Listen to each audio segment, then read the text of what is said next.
Hello. What's up tonight, everyone? Welcome. Fine Thursday to y'all. Good to see ya. What is up, Gingwing and Psycho Magi and Avian? How's everyone doing today? Welcome. What happened to the chat? It was there for a minute. I saw the chat for a minute, and now the chat is gone, and there's a little. Oh, there it is. It's back. The chat has returned. We're good. How's everyone doing tonight? It is a modern night. It's been a minute since we played modern, and so this. I don't know if you all even remember this deck. This is a Zach Elsick special. Zach Elsick, seriously one of my favorite tuners and brewers. But then he went to work at Wizards, so now we don't get sweet Zach Elsick brews. I believe Zach either built or at least at a minimum popularized Blue Steel, but this was like years ago. It's been a long time since anyone's Blue Steel in modern, but someone played it against me in a league, so we're trying Blue Steel, and we also have some very aggressive zoo action with I can't believe I'm saying this, but with with Wayward Guide Beast. Maybe it's time for the worst Goblin Guide in the history of Magic to actually do things as our backup deck, because they're both kind of like somewhat aggressive decks, so I think we might get into leagues tonight. Rico, welcome to the Fishbowl. Thank you so much for your subscription. Big soup for you. Thank you. I mean, yes, it comes from Zoolander, that's for sure. You've seen it recently as well. Yeah, I forgot all about it for like 3 years, and then I played against it in a league, and I was like, oh, that actually looks kind of sweet, and it has some cool new additions. T-Beams, welcome to the Fishbowl. Thank you so much for your subscription. Big soup cheer for you. So that's the plan for tonight. It is a modern night. We're playing some modern leagues. We're blue stealing, maybe zooing after, and then we talk, I don't know, Kaldheim. We talk about what we're excited to build. We can talk about Tomer's Commander stream last night, where I finally got to Hans people. It took me 3 matches, but when Hans actually goes off, it really goes off, and it's really sweet. So, yeah, I opened this one in a treasure chest, and that's mostly how I get my alt art cards. I like them, but they tend to be expensive, so I don't like to spend money on them. So if I open them in treasure chests, I tend not to sell them and just add them to my to my collection. Psychologist, welcome to the Fishbowl. 50-second months. That blows my mind. 12, 24, 30. That we've been streaming for so long. That is absolutely mind-blowing. Thank you so much. Welcome back. Big soup cheer for you. Thank you. So, yeah, modern tonight, Kaldheim, whatever y'all want to talk about. Wild Chaos, good to see you, Fat Master. Scoops cheers, everyone. Hopefully everyone had a good Wednesday, is having a good Thursday. Hey, what's up, Miss Singalis? The news of the day, and this isn't huge news, but there was a tiny bit of arena news that we can talk about. We got the state of the program for Magic Arena, which nothing too crazy, but we might as well go over it real quick, and then we will moderate it up. Chives, how are you tonight? Good to see you. Chef Stitch, welcome to the Fishbowl. The hype train is running. Thank you for your subscription. Big soup cheer for you. Thank you. So, our arena state of the game. So, it shows how Foretell's going to work. That makes sense. If you read the boast section, it doesn't sound like they give you an automatic stop during combat if you have a boast creature attacking. So, you probably will need to go into full control mode. So, keep that in mind if you, jump attack with your boast dork. You probably want to be in full control mode if you want to activate it before it dies. So, that's a bit of news. The other news is a little bit of talk about Arena coming to mobile, kind of for very certain Android builds, starting with Kaldheim. Everyone else got to keep waiting, apparently. Hopefully sometime this year. The standout thing for me, though, was, and this is a little bit surprising, and you can correct me. Hey, what's up, Sildrak? How are you? The thing that stood out for me, hey, what's up, JP? I didn't even see your username. I just saw the word servo, and I knew it was you. You're officially the servo guy now, JP. So, and correct me if I'm wrong on this, my thought was, or my understanding was, I thought that Pioneer Masters was supposed to be coming out relatively soon, because it was supposed to be coming out the end of last year. It was supposed to be coming out, but then Wizards did Kaldheim Remastered. I had thought they had said Pioneer Masters like the beginning of 2021, and now we have coming soon, we have in development, and now we have in concept, which is like maybe we'll get to that eventually, I think, or like in the somewhat distant future. So I'm a little nervous I don't know. And if you read this, it talks about like, yeah, we're going to keep supporting historic. We got 5 standard sets. Not anything about Pioneer, though, outside of like, oh, this is in concept now, which I think means it's falling further down the roadmap. So I'm kind of wondering if they're souring on putting Pioneer on Arena. Like, I don't know. Maybe they see people playing Historic. Maybe they see the numbers on Magic Online for Pioneer not looking great at the moment. It would make me sad if Wizards is, like, kind of backing away from Pioneer on Arena. I hope they are still going forward with it. But that was a big thing I took away from the state of the program is it wasn't, like, a lot of times they're like, yeah, we're working on Pioneer. Yeah, Pioneer's going to be coming. Yeah, we're working on Pioneer. This time it was like, yeah, Historic's going to be good. Standard's going to be good. Pioneer, in consideration for the future. Like, it's in the works, sort of, but we're not really talking about it, so we will see. But that's neither here nor there. Tonight we are Modderning, we are Blue Stealing, Zoolander style, maybe Zooing as well. So let's do our reminders. I think they killed Pioneer with Theros, took too long to fix it, so people weren't really interested. I think that's part of it. I think part of it was Theros, and I think part of it was also the pandemic. Like, Pioneer was a pretty popular paper format in some places, and the inability to play paper Magic really hurt it. So, reminder time! Replay YouTube, that's where you'd find all the old streams, including this one in the future. Normal YouTube, we had some sweet... What do you think of the Against the Odds deck? Did you hate it because it involved Teferi, or did you like it because hard-locking people is sweet? I was really unsure what the response was going to be. Either way, next week we're playing, oh my goodness, Lich's Mirror won the poll, and I really think Lich's Mirror is like the hardest, like, oh my god, how do you do anything with Lich's Mirror? How do you ever do anything with Lich's Mirror? This is going to be an adventure. So Lich's Mirror, it was a combo poll, and I'm still... Oh, we don't even have... All right, let me see if I pull up this card. I seriously think this is one of the worst mythics of all time. 5-mana artifact, if you would lose the game, instead, normally you see those words and you're like, oh, this is going to be good. Instead of losing the game, something less bad is going to happen. And while I guess technically it's less bad than losing the game, the cost is you shuffle your hand, your graveyard, and all your permanents into the library, and then go to 20 and draw 7. So the problem with using Lich's Mirror is if you do die, you still just die. Like, your opponent attacks you with a board of creatures, and you're like, haha, I got Lich's Mirror, I'm still alive, and then you lose all your permanents, you lose everything, and your opponent still has all their permanents. So it is a very, very difficult card to break. So I think the way we go about it is giving it to our opponent. The most hilarious part about that is, for Lich's Mirror to trigger, you actually have to kill your opponent. Which means, in theory, if you did not give them a Lich's Mirror, they would just be dead and you would have won the game. So, which makes it, that idea is just so hilarious to me, because you have to go through all these steps of like fighting Lich's Mirror, finding a way to give it to your opponent, to punish them with the Lich's Mirror. But if you didn't go through those steps, they would just literally be dead. So it should be interesting. So that's coming next week for Against the Odds. A reminder that our awesome sponsor this evening is Card Kingdom. And if you need some Magic cards, you get them over at cardkingdom.com. They got Keldheim up for pre-sale now. You can see a nice little extended art icebreaker crack in there, some Runeforge Champion.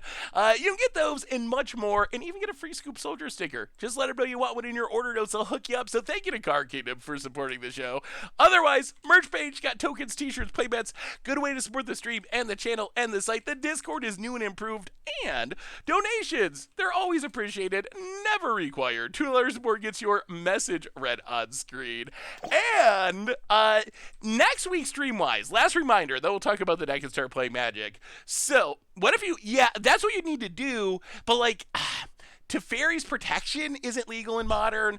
I guess you could try to, like, Eerie Interlude your creatures, and then I think there's a 6-mana version, Sudden Disappearance, that exiles all your stuff and then puts it back end step. So you could try to do something like that, but even then, like, you have to cast a 6-mana spell to exile your stuff, but then it would also exile the Lich's Mirror, so you gotta do it with, like, the give it flash somehow and like cast it with the Lich's Mirror trigger on the stack. I don't even, it's gonna be interesting. So it should be fun.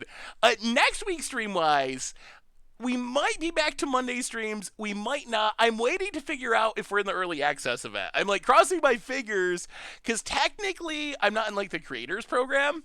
So I always have to like message people at Wizards and figure out who's running it now. And usually it always has worked out so far. So fingers crossed that rather than Monday, we'll be doing Tuesday, Wednesday, Thursday next week, with Wednesday being the early access day. But fingers crossed that that it actually works out. So say a little prayer to the Magic gods. And how am I on the creators program? I'll talk. We can talk about it as we go along if you want to. It's by my. I have been in the creators program multiple times, but I have a couple issues with it, which is why I'm not in it. But anyway, we talk about it as we go along if you're interested. Remind me and we can talk creators program. So what are we starting off with tonight? Yeah, I mean, it basically comes down to that. It basically, like, the short version is, I joined the creators program, and then they added a bunch of requirements where you had to, like, stream certain things and then tweet about them to remain in the creators program. So, and if you don't do it for, like, 30 days or something, they kick you out of the creators program. So even though I stream Magic, like, constantly and make content constantly, I was not doing, like, their challenges or whatever they want you to do. So yeah, I would keep getting booted out, and then I'd get back in, and then I would not do the challenges, and then I'd get booted out. So now I've gone to the point of just trying to contact someone when the early access event is coming up and be like, please, can I do it? And they always usually say yes. So that's my new technique. But the person that used to run it, Mishi, is no longer there. So now I'm not exactly sure who to talk to. So I'm trying to figure out who like the point person is. So I'm hoping that we'll be doing an early access event. But anyway, our first deck tonight, this is Blue Steel, an old school Zach Elsick special. So the idea of this deck, this is basically it is a weird deck. It's like mono blue artifact ramp aggro. The key card in this deck is Grand Architect. Grand Architect is one of the cooler creatures that we've had in Magic in a while. So it's sort of a lord for blue creatures. You can pay a blue mana to turn an artifact into a blue creature. Then you can tap blue creatures to add 2 mana for artifacts. So this deck is a mixture of artifact stuff that we want to ramp into, tapping blue creatures, and cheap blue creatures with some sort of ability that we can use to tap as ramp with Architect to cast our artifact spells. So really, what this deck wants to do, play some little evasive blue flyers, Fairy Seers, some Mausoleum Wanderers in the early game. Get some blue creatures going. We also have Chief Engineer. Artifact spells have Convoke. Another way we can tap our creatures to cast artifact spells. Ethereum Sculptor, a blue creature, reduces the cost on our artifact spells. So what we want to do is get these things out early and then use Grand Architect, Chief Engineer, Ethereum Sculptor to ramp into Lodestone Golem as a stacks piece for one. Secondarily, we have a couple of X blue creatures. So if we get or X artifact creatures, Walking Ballista in Stone Coil Serpent. So if we get a bunch of blue creatures, we can cast really big ballistas, really big Stone Coil Serpents, and then the final piece of the puzzle, Leovold Flashbringer. Welcome to the Fishbowl. Thank you so much for your subscription. Hey, what's up, Jesse? Big soup cheer for you. So the last piece of the puzzle is Throne of the God Pharaoh. I think this is like the only somewhat legitimate Throne of the God Pharaoh deck that has ever existed. On your end step, each opponent loses life equal to the number of tap creatures you control. Well, it just so happens Convoke taps creatures, Grand Architect lets us tap creatures, Smuggler's Copter lets us tap creatures. So we're also like this sort of weird mono blue burn deck, I would say, where we can stick a Throne of the God Pharaoh, and we don't even really have to attack. We can tap all of our creatures to Smugglers, Copters, and Grand Architects and just burn our opponent out of the game with Thrones. So that's the idea, like artifact aggro ramp shenanigans. We get a bunch of creature lands with Blinkmoth Nexus. We have some pathways which look weird, but they let us dismember less painfully. Sideboard, Wurmcoil Legend, another big ramp card. Used to be in the main deck, but has been replaced by Stone Coil, which is just more flexible. Thorn, good stacks piece against non-creature decks. Bunch of graveyard hate, some removal, some counter spells. And that's a plan. That is a plan. Arfa Gold, welcome to the Fishbowl. Thank you so much for your subscription. Big super cheer for you. I can see Spythopter being reasonable. I think did this deck have Mox Opal? I assume it did. I'm trying to remember. I clearly remember Wurmcoil in the main deck. That was definitely an actual thing. I remember Wurmcoil in the main deck. I'm trying to think of what else was different because this was like 3 or 4 years ago that blue steel was a thing. I'm trying to think what else has changed in that time. Obviously, Stone Coil's new. I think it was. I can't remember. It might have been pre-Walking Ballista that it was first played. No. That's Naya Zoo. That's our backup. All right, blue steel. There we go. Zoolander time. Let's do it. Tips on FON replacement. Wait, FON. Oh, Force of Negation. You can play Spell Pierce. You can play Spell Pierce. You can play Mana Leak. You can play Negate. Like, Force of Negation is the best Negate in Modern, but actual Negate's not that bad. Like, it's still playable. I don't think I'd play Blue Shoal in this deck because you need blue cards, right? I guess I could read Shoal again. I think you have to exile a blue card of the right converted mana costs. Let me double check. Exile a blue card with converted mana cost X. Yeah, so I think all of our artifact stuff would probably make that a little bit less than ideal. How do you feel about Time Sifter and EDH? In general, I would say I would name it like a once in a while card. I think if you're playing like a chaos deck or you want to troll, stream mode. Achieved. Maybe. There we go. I think every once in a while it could be a funny experience, but I would not want to play against I would not want to play against Time Sifter all the time. That would drive me absolutely insane. It becomes a different game once it hits the battlefield. It's not really Magic anymore. It's like it's like some offshoot of Magic. It's almost Magic, but not really Magic. So I wouldn't enjoy it all the time, but I think it's something in small doses that is funny. This hand's pretty good. We got our Looter Scooter. We have a Judge's Familiar to crew it. We get some ramp. Ooh. So you can see some of the little synergies already. We get to like play Judge's Familiar. Next turn, we can Chief Engineer, tap our stuff for Smuggler's Copter, and then off to the races. Ludo Air bad cards. Stoic Rebuttal would be fine. I would probably just play Negate. I think I would just go with Negate. I could see an argument for Spell Pierce. I could see an argument for Stoic Rebuttal. Honestly, I don't think it matters too much. They're all a downgrade from Force of Negation, and then they're all like kind of in the same spot, roughly, I would say. Opponent. Ooh, if they have discard, are we going to sack this?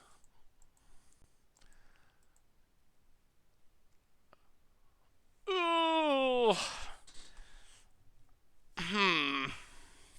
Well, this is actually a surprisingly tough choice. Yeah, the problem with Dovin's Veto is, Veto's better than Negate if you have white mana, but this deck does not have white mana. This is the deck called Blue Steel. Huh. Yeah, it's a modern night. How you doing tonight, Sweatpants? Oh, you have the original deck list? Maybe we'll look at that at some point. So if we counter this, we get our Copter. It's probably worth it, honestly. I mean, I guess it still gets Fatal pushed. We're probably thinking about this Thoughtseize way too hard. All right, I think I would rather have them Thoughtseize our Judge's Familiar than our Smuggler's Copter. I think we need the Copter. Copter, I think, is like one of the most important cards in this deck. Because we don't have much card filtering. GP Vegas, when we met and we talked about Ween, I pulled a foil Force of Negation and throw it for $300. Ooh, that is a insane pull. Yeah, Force of Negation's like absurdly expensive on Magic Online right now. I wonder if they'll reprint it in Modern Horizons. Like, how are they going to reprint Modern Horizons cards? Ooh. Boy, we're so close to having an explosive turn here. So if we play this, we do nothing. All right, let's get our Copter down. Copter is the card this was all about. Get down the Copter. Yeah, I guess it's got to be Master Sets because there's really not a ton of other options. They've got to finish the Horizon land cycle next time. Yeah, well, we already know that fetch lands are coming in Modern Horizons. Oh. Oh, we're getting hammer timed. That's a bit scary. Well, a Boro.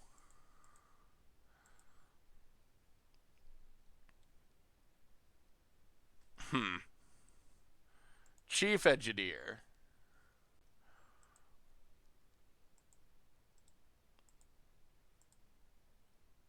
Walking Ballista. Actually, wait.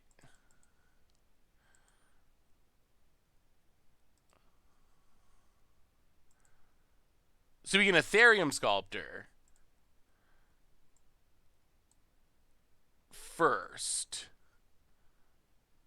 Walking Ballista.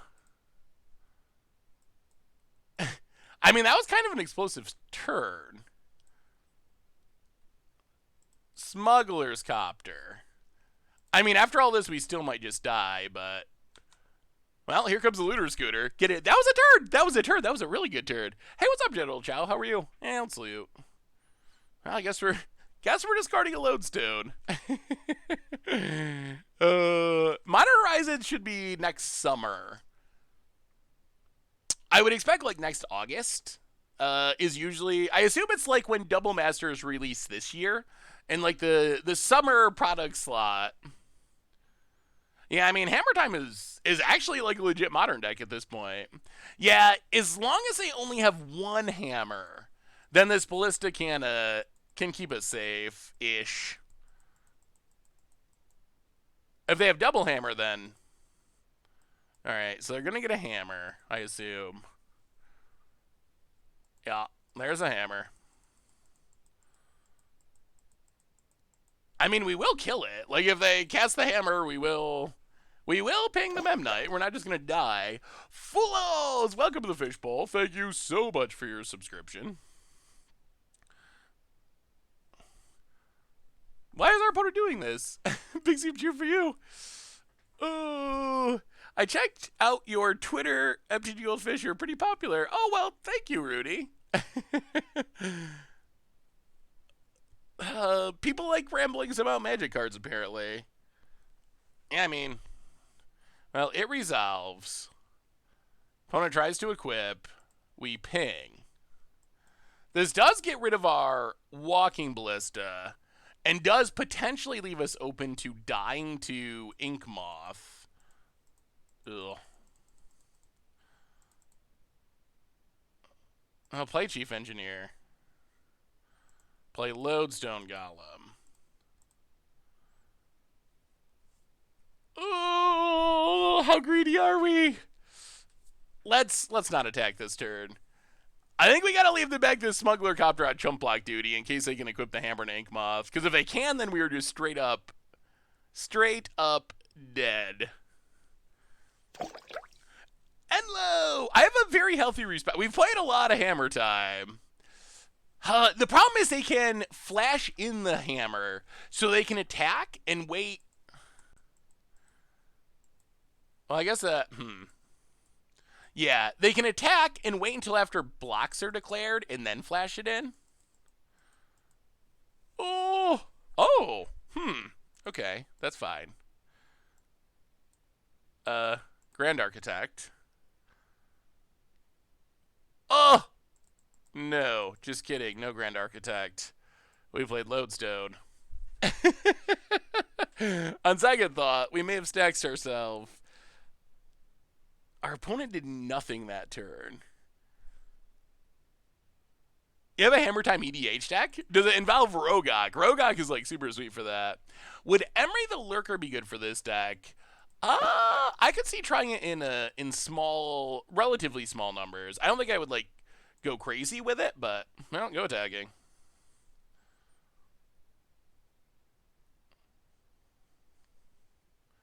Even this attack's a little greedy because they could like Fatal Push and then we wouldn't be able to crew. Huh? What is happening?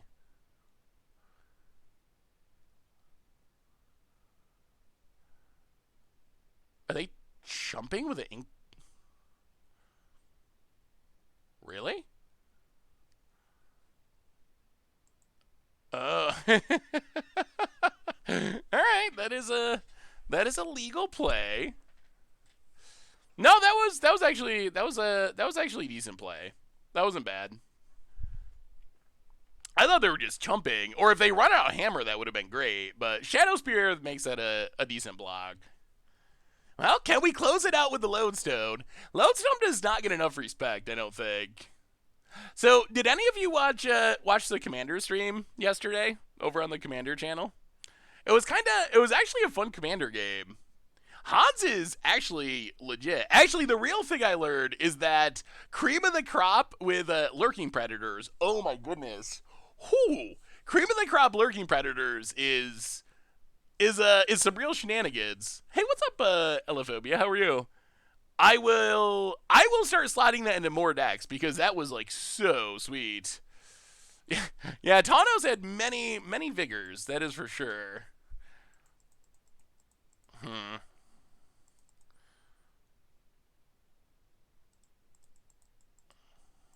Well, let's crew the copter. Go to combat. Do some attacking. I bet our opponent has pure steals, and their problem is they don't have the white mana to cast them. Oh! I think we got to keep the Fairy Seer. All right, discard the land. We need a flying chump blocker. We got to keep the flying chump blocker. Opponent. And Moth. And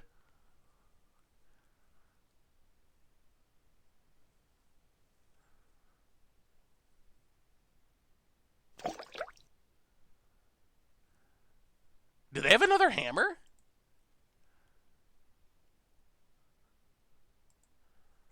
Well, okay. At least we get to kill the Ink Moth, so that's not the end of the world. Opponent goes to 7. Oh, DJ Oregon, welcome to the Fishbowl. Thank you so much for your subscription. Yeah, we got to get the flyer. Thank you for your subscription. We're so close to winning. We just have to not get janked out. Oh, Throne of the God Pharaoh. Oh, that's so good. Oh, combo kill. Oh, we can combo kill next turn. Okay, put on top. Oh, we got the combo kill. We don't even need to attack anymore. Oh, the throne coming through. Yeah, we might just randomly be good against Hammer Time, which is hilarious. The new computer is super sweet. It is way sweeter than I have some straggly hairs going on right now. My hair is getting way too long. The new computer is like amazing, way better than the last one. See how clean everything runs on the stream now. Opponent passes. Well, I don't even think we need to attack. All we need to do is play Grand Architect.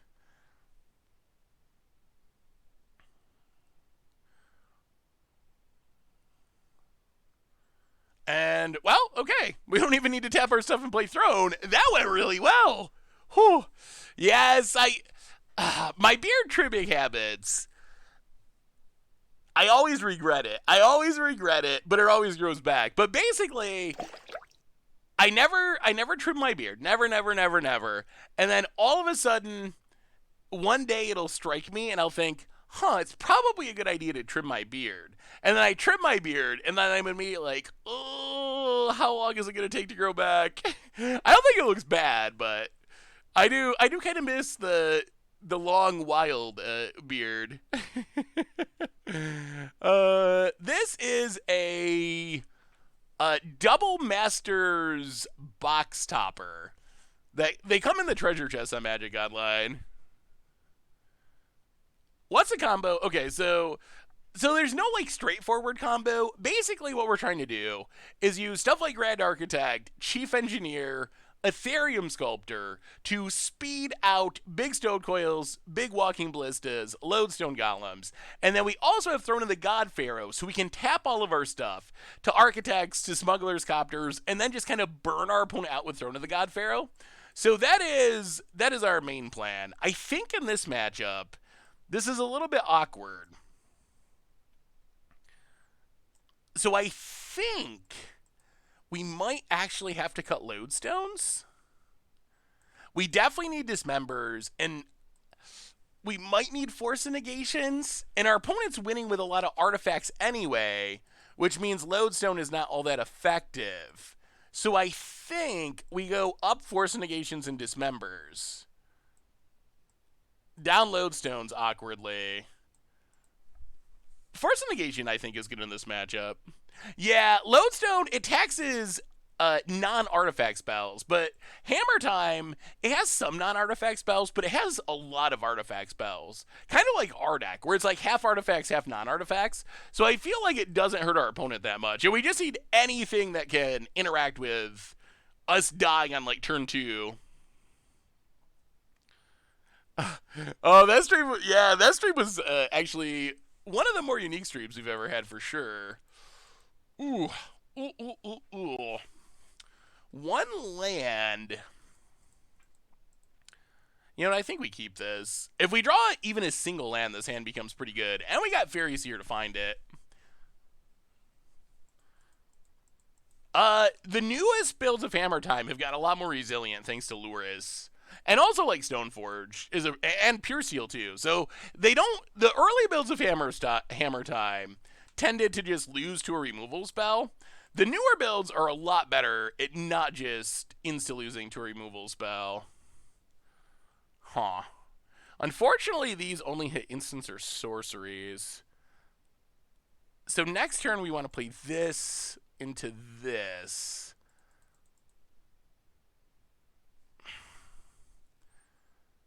Yeah, it's just Fairy Seer. Dig for Dismember. I wonder when Hammer Time will come to Historic. Huh. Well, probably bottom. I don't think we need the lands. Pass the turn. I think there's a chance that with Kaldheim we might be able to get there. I think it's got to be close to being good enough in Historic. We got a Akiris, you got Nahiris, you have the thing that can equip to Warriors. So I think maybe with the new Warriors from Kaldheim, we can do like Warrior Hammer Time. Why are we running Pathways? I actually wondered that at first too, and now I actually really like the Pathways in this deck. So we have 0 black cards except for Dismember. We have Dismember, so Pathway is essentially a island that's bad against Blood Moon 99% of the time, but then there's that like 1% of the time where can use Pathway as a way to not pay so much life for our dismembers. So I think it's actually like a pretty cunning, tricky little piece of deck building that I'm probably going to steal from whoever built this deck for monocolored decks. Because they come into play untapped, it's kind of a free roll if you want to try to do that. Yeah, it's a swamp that gains 2 life. That's a decent way to look at it. I don't think... So we're not going to die next turn, right? They need a mana to crew this. They need something to equip. All right, so we can just develop our board. Let's play Chief Engineer. And that lets us convoke out Throne and hit our opponent. And pass the turn. Don't kill us. Have you guessed it on Tomer's stream yet, Doug? Do you do Moto Commander at all, actually? I mean, Blood Moon is the cost. Like, you can get Blood Mooned, or you could get Ghost Quartered or something. But we have, like, a lot of basic islands, so I think it's okay. Opponent gets it, hits us. Sure. Did not equip for some reason. Huh. Are they, like, pathing our engineer? So far, this is, like, kind of working.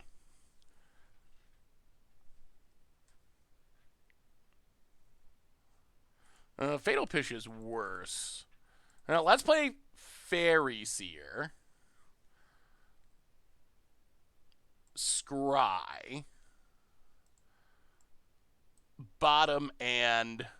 I probably gotta keep Dismember. Mausoleum Wanderer. Chip in with the Fairy Seer, hit ya. I'm 100% paper, and every time Tober does a paper stream, so it just hasn't worked out yet. Well, hopefully you get a chance to. You're one of the people I thought of that would probably enjoy it and has good decks for it. Oh, no. So, okay, so the pathway, we're a mono blue deck, but we do have Dismember, which we can cast colorlessly thanks to Phyrexian mana. So essentially, the theory on the pathways in this deck is a huge percentage of the time we're just playing them like an island that gets wrecked by Blood Moon, an untapped blue source, but a smaller percentage of the time, it could happen in this game even. If we get down low on life and we're desperate, we can put this on. Uh-oh. I wonder if we should have countered that instead of the hammer. All right, equips. But then some small percentage of the time, we will put this on black specifically not to have to pay the Phyrexian mana for Dismember. So that essentially ends up gaining us 2 life because we're not having to. Also, Choke is another pro.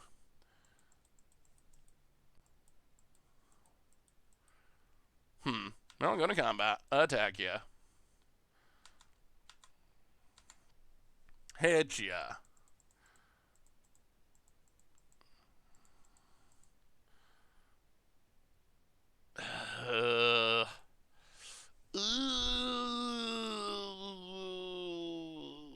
Do we Stone Coil X1? Is it worth it? We can also. So we gotta hang on to this for Force of Negation. We could go X2 and just trust that Force of Negation saves us. I think we're gonna Stone Coil X1. Almost exclusively because of Throne of the God Pharaoh. Like, we just want things that are going to be turned sideways for the Throne of the God Pharaoh damage. Never feel safe against Hammer Time.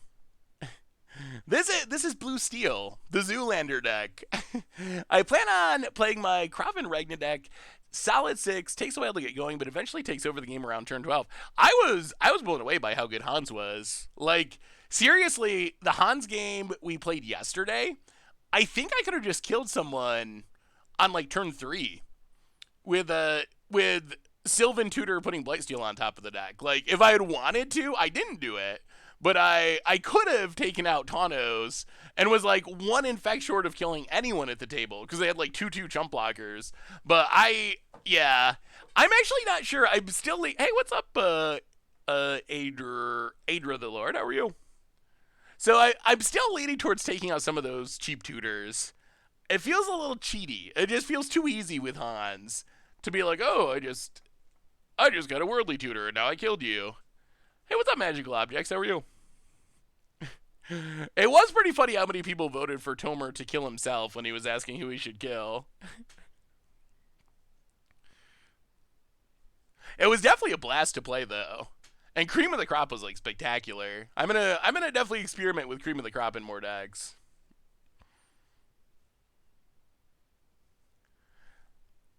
Yeah, apparently. I'm not really sure. I mean, I guess our opponent is very close to being dead. So thinking hard makes sense. They could also be thinking, we have a Colossus Hammer in hand. Do we go for the win? It's not going to work because we have multiple pieces of interaction, but it looks like they're going to go for it. Opponent attacks. No blocks.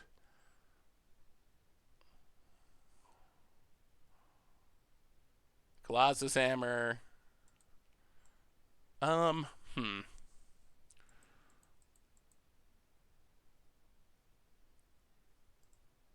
Yeah.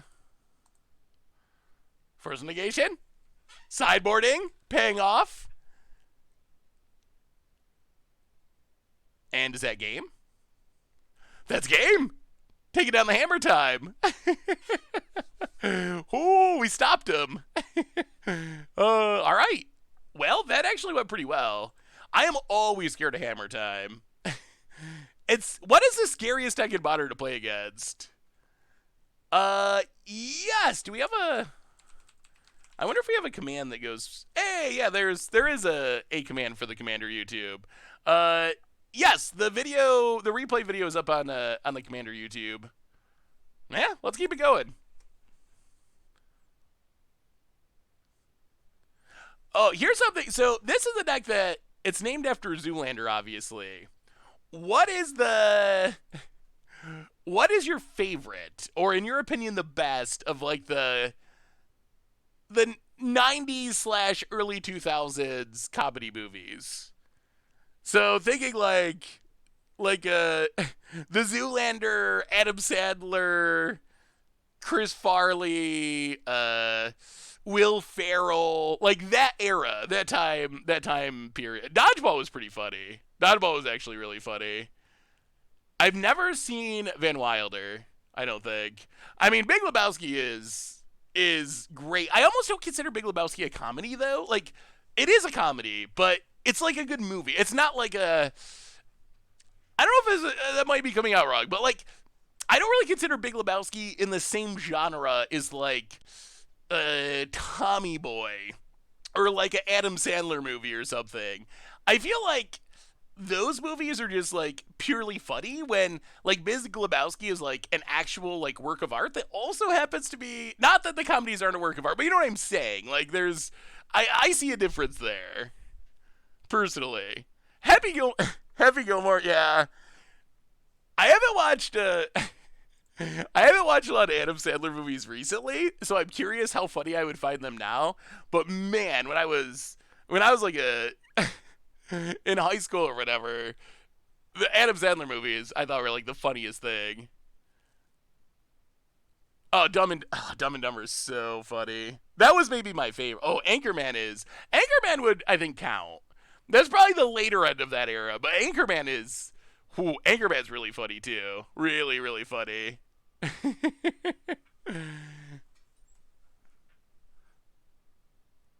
Scott Pilgrim vs. the World. Yeah, I kind of consider that to be the start of the next era when you get to like the Michael Cera type stuff. Like, oh, what is the? Oh, we got to mulligan this.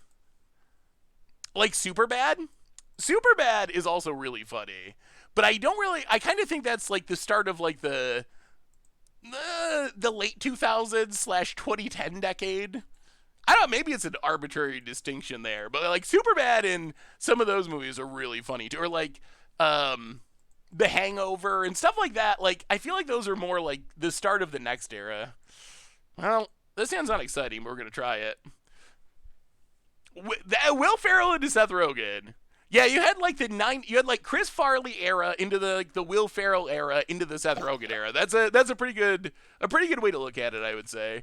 Paps, welcome to the Fishbowl. Thank you so much for your subscription. Big super cheer for you. Ooh, or yeah, Jim Carrey had some really funny movies too. Eternal Sunshine for the Spotless Mind actually like blew me away when I first saw it because I did not know that Jim Carrey had serious acting in him. But I think Eternal Sunshine was actually like a pretty legitimately good serious movie with someone who with someone who I just would not expect. Like I think Jim Carrey's hilarious, but I would just not expect Jim Carrey to ugh, hmm. Yeah, let's play Sculptor. I would just not expect Jim Carrey to be able to do it. Truman Show's really good too. And I guess that's also fairly serious. But it still has in Eternal Sunshine, there's like no goofy Jim Carrey at all. Like it was all just like straight up serious Jim Carrey. Yeah, we got to do this. Got to get that 2-for-1 value. Get the Stomp and the Bone Crusher. Not that we care that much about Sculptor, but Carrie's best role is the Bad Batch. I've never seen the Bad Batch. Oh, did I miss your message, Paps? Oh no. Oh no, I'm scrolling back up. Happy to see you, Seth. My apologies. Happy New Year, Seth. Glad to have to finally catch a stream this year. Hope you're doing well. Well, Paps, my apologies for missing your message earlier. Welcome to the Fishbowl again, and I am having a good New Year. It's been a crazy sweet spoiler season, and I'm excited for Cal time, and I'm excited for Modern tonight. Not excited about this Clothis. That might be an issue. Well, we can play Chief Engineer. Play Minamo. Play Mausoleum Wanderer. Walking Ballista. Tap them all. X2. I mean, you could do some explosive things. Like, look at all the creatures we have on the battlefield. Is it going to beat what our opponent's doing? That is up for debate, but Ugly Truth. So I never really got into. Oh, actually, I also forgot. I really like some Chris Farley movies too. I don't know how they hold up now either, but like Tommy Boy at the time, like in the high school era, that was another one that I thought was really funny. But it's another one that I haven't seen in a long time, so I'm not sure if Chris Farley. I mean, Chris Farley, I think, is still hilarious. Like some of his SNL skits are so funny. I was thinking, I don't know why this came up, but I was thinking of like Celebrity Jeopardy from from Saturday Night Live, and oh man, some of those are so funny, and I don't even care about most of the people that they're playing, but it's just oh, it's so like that era of SNL is just so well written. It's just so funny, even though I don't care anything about like Sean Connery. I don't know if I've ever actually seen a Sean Connery movie, but I still like it. Just makes me laugh so hard. We have a new donation from Drice. What are we doing here? Bottom, bottom? Probably bottom, bottom. Bottom, bottom. Play the land. Go to combat. I think we just swing with everything. From Drice, $5 donation. Awesome job on today's Against Odds. I love Prison decks. It made me go rewatch the Grandeur Lock deck. Now let's slap some artifacts on the battlefield tonight. Well, I definitely appreciate the donation, Drice. Thank you so much. Yeah, let's get it with everything. This lets us, if they block here, we can just ping with, yeah. Oh, do we have to cash in our Ballista? We probably do. This is like gonna get out of hand if we don't. Well, yeah. Ping ya, ping ya.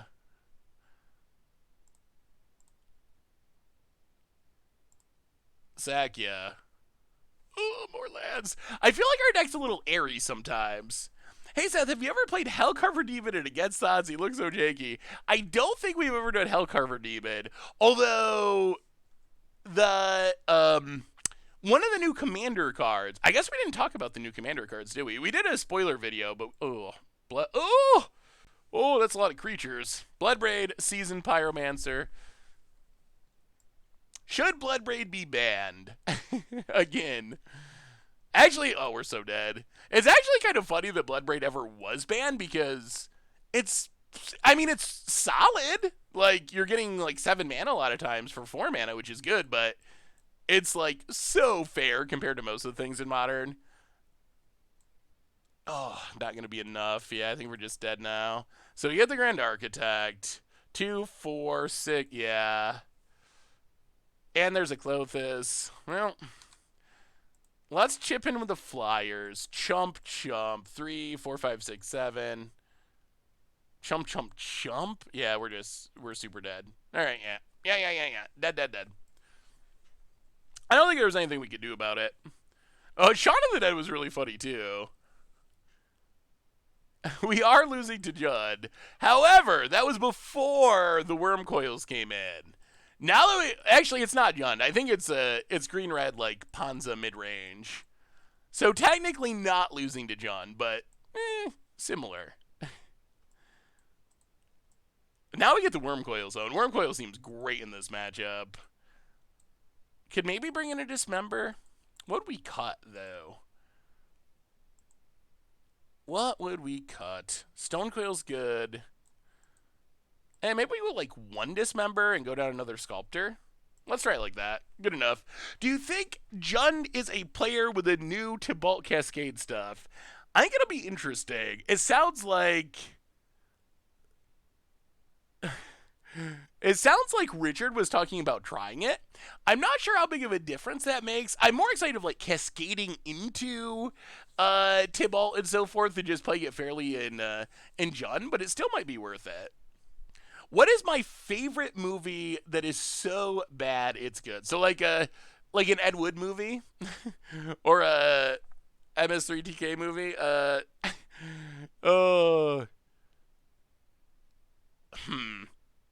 Miss. I'm trying to think. I don't. Okay, I know what it is. Oh no, do I know what it is? Oh, what was the name of this movie?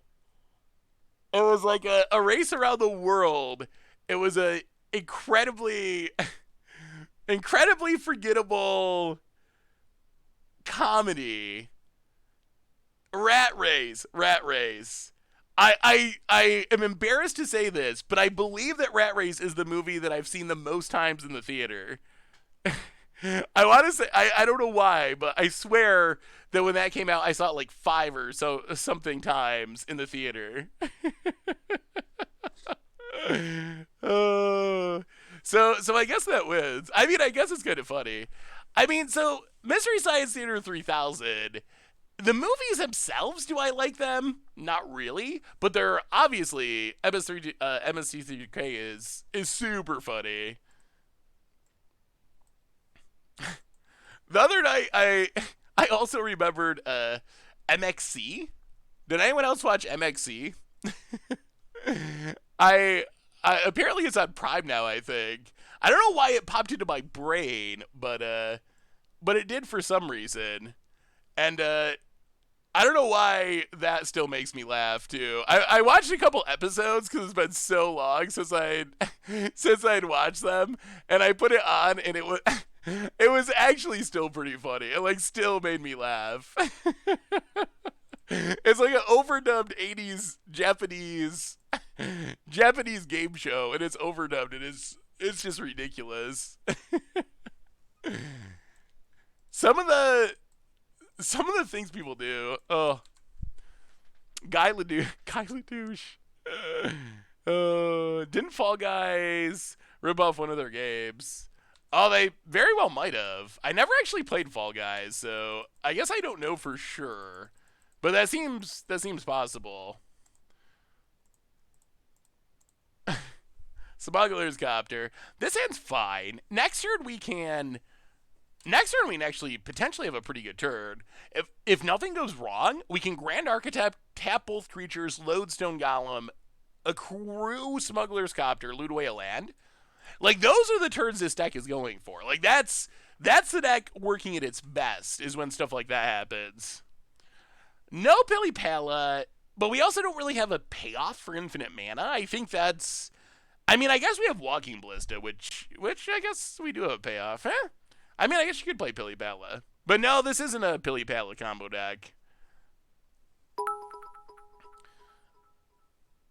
Oh, that makes our turn worse. Opponent gets in. Hits us. Whoa, whoa, whoa, whoa, whoa. Whoa, whoa. Oh, no. Oh, that's very awkward. Well, okay.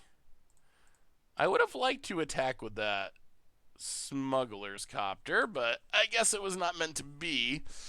Oh, no pre-combat main phase. What am I wearing? Today is a Velvet Underground. A Velvet Underground sort of day. Well, thank the Magic Gods for this pathway. That's actually going to be a big deal here. Well, play the pathway. Play Mausoleum Wander. Tap you. Tap you. Lodestone Golem. Pathway's paying off. We didn't even really talk about the choke aspect, but that does give us blue mana through a choke. I wonder if like Merfolk would start playing it just to get around choke. Loot. Ooh. Ooh. Yeah, keep the Lodestone. Hit ya. Alright, no whammies. No whammies. Nothing scary. Opponent. Hey, what's up, Unseen Spectre? How are you? Good to see ya. Ooh, did I miss a sub? Unseen Spectre for the 50-month resub. Whew, welcome to the Fishbowl. That's insane as well. Thank you so much for your subscription. Big soup cheer for you. Thank you, thank you, thank you. Opponent, untap down to 10. What crazy thing might they have? Mausoleum Wander Grand Architect's kind of sweet. Makes our counter ability a little better. About it. I mean, if we can get down another lodestone and just chip in with our flyers, that might be enough. Taps, taps, taps.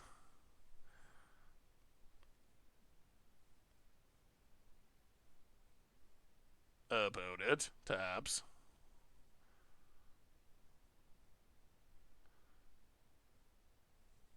And Dune 1984. I have never seen Dune 1984. The Room. Yeah, the worst movie. I don't know. I often will turn off movies if they're bad. What is the worst movie I've actually like sat through? For me personally, it would probably be some like romantic comedy. Personally, I do not enjoy romantic comedies. So it's probably some romantic comedy, or I haven't really angered chat today. What would you like to be riled up, chat? With a what I assume will be an unpopular opinion about movies. Uh, so not that this is the worst movie I've ever seen, but I really, really, really dislike the Lord of the Rings movies. My girlfriend at the time when those movies came out loved them, and I would have to watch them all the time, and they are incredibly long. They're like 3 hours each. So when she would want to like watch the Lord of the Realms trilogy, that's like an 8 hour day that's being spent. Not that the movies themselves are like horrible, but they're just like ridiculously long. So so I figured that awesome dude. Almost to 5 years, even through the Lord of the Rings comments. Welcome to the Fishbowl. Thank you so much for your subscription. Big super for you. I mean, no offense. It's not like they're horrible movies. I just thought they were really long and I had to watch them way too many times. I mean, at the same time, I would say Sound of Music would be on that list for me because I had to watch it a million times when when I was growing up, and even though Sound of Music is probably considered a classic movie, oh my goodness, I cannot stand Sound of Music. That was one of like the five movies we were allowed to watch growing up, and you can only watch Sound of Music so many times. There's a limit. So I wouldn't go that far. I actually really like the original Star Wars movies. The more recent ones, like the Jar Jar Binks era, I saw them, but I can kind of take it or leave it. Let's just get in with the Flyers. I mean, I think we're in good shape here. Get in with the Flyers. How are the newest ones? So the newest Star Wars movies, I run into, I would say, two hurdles. With one hurdle is there's just so many of them that I don't know what I'm supposed to care about. There's like The Mandalorian, then there's the movies, then there's things that are like not the actual movies, but they're like attached to the movies. So it's almost like magic. There's just so many Star Wars products now that I don't know what ones I actually am supposed to care about, if that makes sense, as a more like casual Star Wars fan. Belded! And also, basically, welcome to the Fishbowl. Thank you so much for your subscription. Big super cheer for you. Is Mandalorian worth it? That's one that I've been meaning to watch, but I haven't watched. But it does seem like people in general really like it. All right, I will add that to my list, and I will watch that one. Mandalorian is a snooze fest too. Have you seen WandaVision? I have not. All right, I can check out Mandalorian. I would probably enjoy it. What is WandaVision? Do I have Disney Plus? Yeah, when I switched to Verizon. I switched to Verizon to get a iPhone 12 for free essentially compared to by switching. So, and part of the perks of switching, along with getting the iPhone 12, was you also get like free Disney Plus subscription for some reason. So yes, I do. I do actually have Disney Plus accidentally. Rise of Skywalker is barely even a movie. Like they destroy what character arcs there were. Yeah, I mean, I haven't really kept up on. Like, I know the original trilogy pretty well. I've seen the Jar Jar Binks era trilogy, although, and I roughly know the story. The newest trilogy, I've seen one of them. I think I saw the first one of the new trilogy. Was that Rogue One? And it was good, I thought. But that's only what I've seen of the newest trilogy. Seriously, did we just forget that we you dislike Lord of the Rings? We're moving on. We're moving past that. We're moving past that. Ranger Man, welcome to the Fishbowl. Thank you so much for your subscription. Big super cheer for you. Thank you, thank you, thank you. Well, at least we're not going to get choked with this hand. This hand's fine. Our opponent just has powerful stuff. Like, that's a little bit frightening. That they can just play big, scary stuff. And we're mostly playing little, not that scary of stuff. Fairy Seer. Well, top and top. Architect Cavern of Souls. Go. This is a good hand. This is actually game 3. Oh, and it's match 2. I should update the record. We won match 1. We are officially 1-0.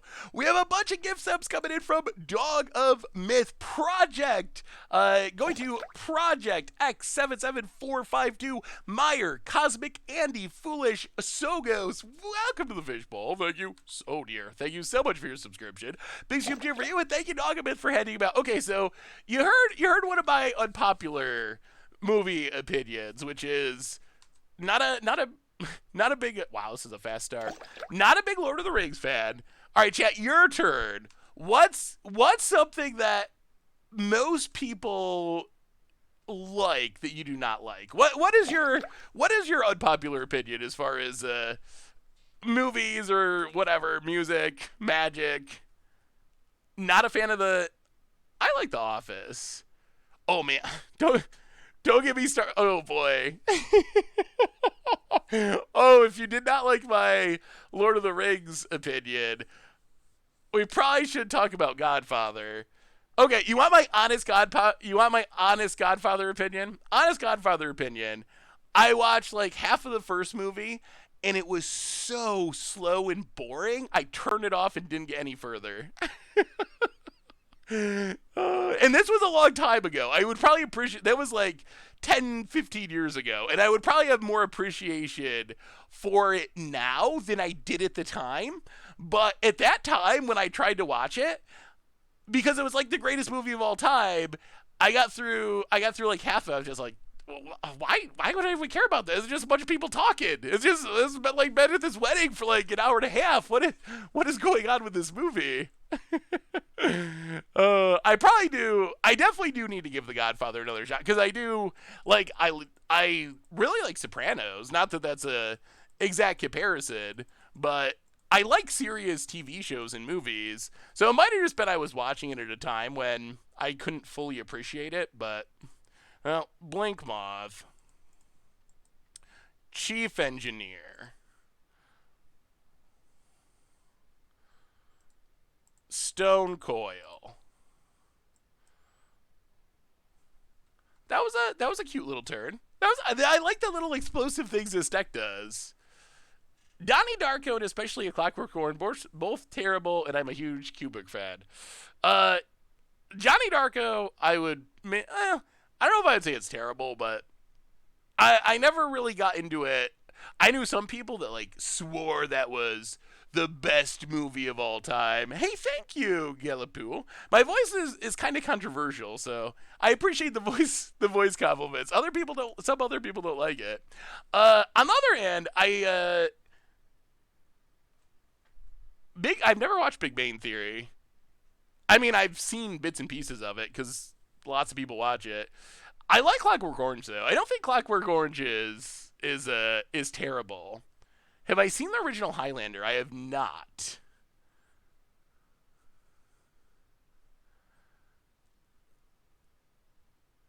Oh, thank you, Quirtup. I appreciate the kind words. Pro multicolor is actually kind of relevant. It does until it gets stomped, but at the moment it is relevant. Next turn might be really sweet. If we can get down our Grand Architect, we can play a big old Stone Coil.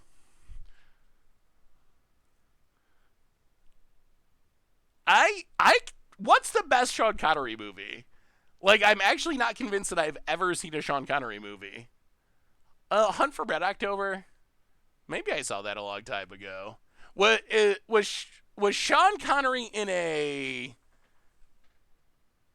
Who was in like Escape from Alcatraz, or oh, is it? Is there like a prison escape movie with him? Is it The Rock? Oh, maybe it's The Rock. Okay, I think I have seen that one. Escape from Alcatraz is another prison movie. Okay, yeah, I have. Okay, so I have seen a Sean Connery movie. Then I've seen that one, and I think I liked it. It was a long time ago, but I'm pretty sure that I actually wow, removal tribal over there. All right, opponent kills all of our stuff, gets and hits us. Sure, sure, sure, sure. Well, Cavern on Artificer, Architect. We do not care about this choke so far. Architect, tap you. Architect, tap you.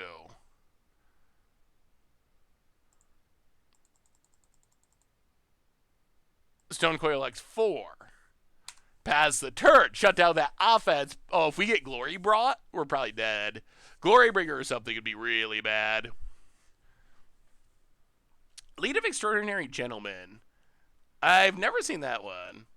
Oh, okay. Escape from Alcatraz is okay. I was confusing the two names. What's the movie where the guy crawling through the sewer pipe? That is. Choke and Blood Moon. I appreciate the prison dedication of our opponent's deck here. Choke and Blood Moon. Wow, and now we're. Wow, my.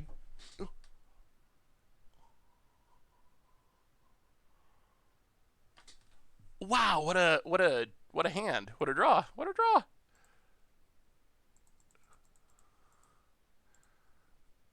Well, all right.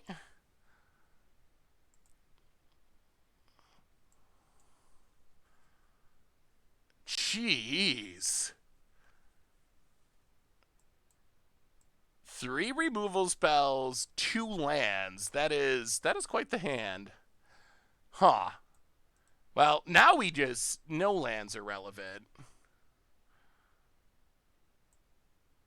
I guess we bottom top. Actually, is this worth 6 life? That's so much life. How can we win this game? Hey, what's up, Ronald? How are you? Yeah, we got an island off the top and immediately spent it on a Fairy Seer.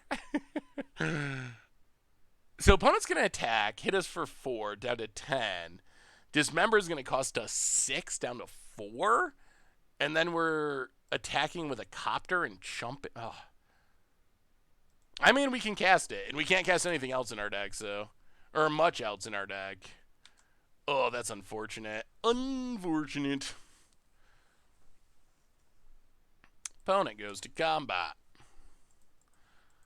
Attacks.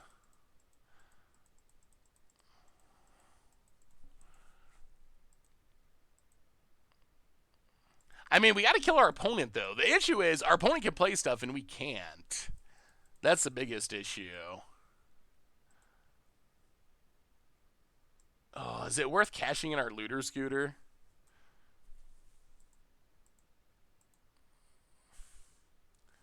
So we need at least one of these to crew, and possibly both.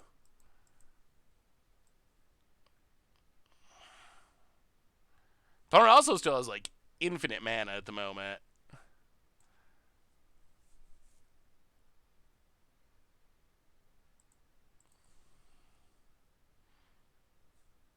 I can't believe they kept him Blood Moon and Choke. I honestly don't think I've ever seen that before. This might be the first time. Well, all right. Yeah, usually if Choke is good, then Blood Moon's bad, and if Blood Moon's good, then Choke is bad. But in this case, they actually both are kind of working out for our opponent, oddly. Well, scoot, scoot. Ballista's not even that good either. Get in with Smuggler's Copter. Hit ya, loot.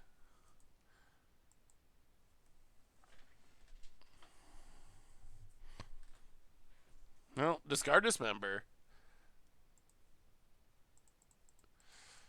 Ballista X1 is just such a depressingly low number, but probably better than spending 6 life on Dismember. Well, pass the turn. About it. I mean, if we win this, it will be very impressive. Our opponent's got us locked pretty hard at the moment. Like, really hard. We have a new donation from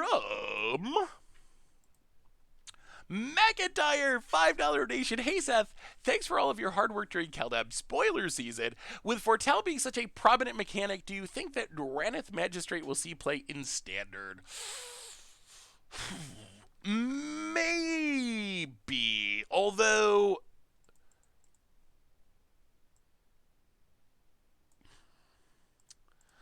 against Foretell,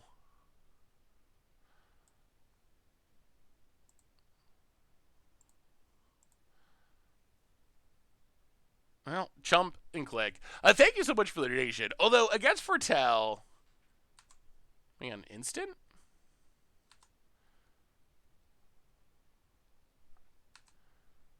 All right. Well, sure. Although against Foretell, there's kind of two issues. One is you can still cast the Foretell cards naturally for just a couple more mana. The biggest problem with Drannith Magistrate is it just dies really easy. So it probably gets better. Wow. Wowie zowie.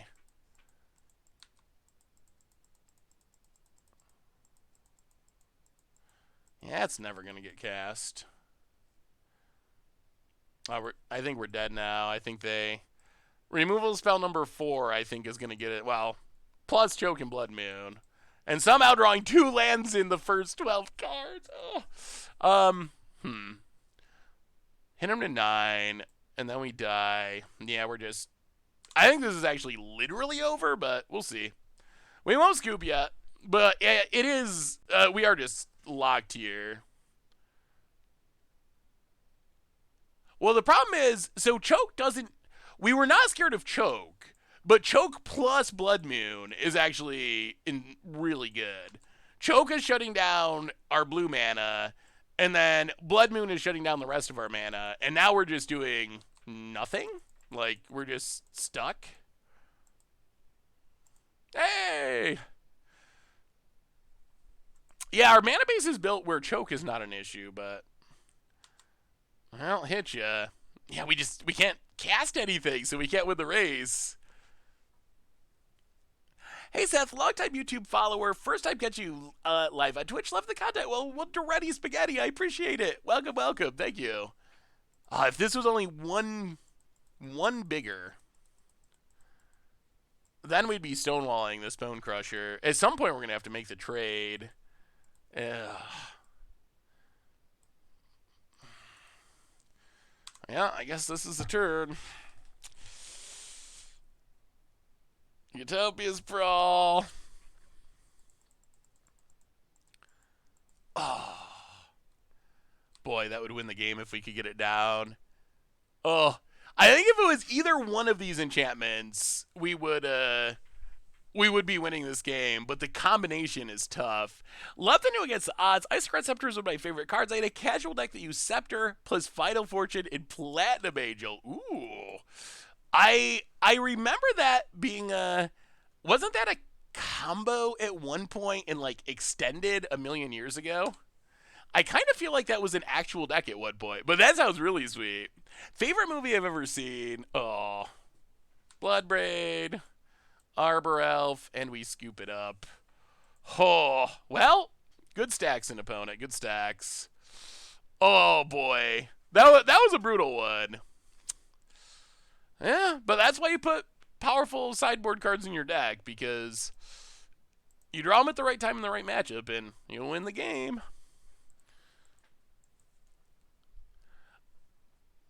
Maybe it might be Big Lebowski, I would say. What helps a goldfish company more? Regularly going to the website to watch videos or watching them on YouTube? Uh, I mean, really, I think the difference is relatively small, but it's probably going to the website because then you're technically like, if you watch a YouTube video through the site, it's still watching it on YouTube, but then you're also on the site, so it's kind of like a 2-for-1 in that sense. So I think watching it through the site would technically be, yeah, you're giving the site a view and YouTube a view if you do it that way. But really, it's not a massive difference either way. I think one of the easiest and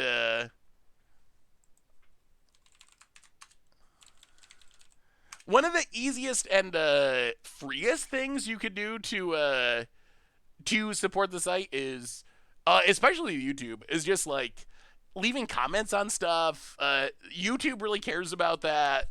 It helps with the algorithm, which no one really understands. But just like even a random comment that's just, even if it's just like "hi" or I like the video" or "I hate the video" for all that YouTube cares. Like just interacting with stuff on YouTube actually, for some reason, matters a lot to how YouTube ranks videos.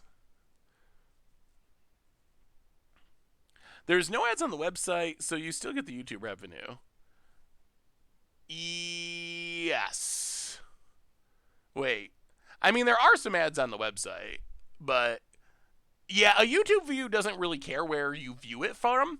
Like if I tweet or embedded a tweet somewhere with a YouTube video and you watched it through Twitter, it's still a YouTube view. It's still the same like ad revenue and stuff.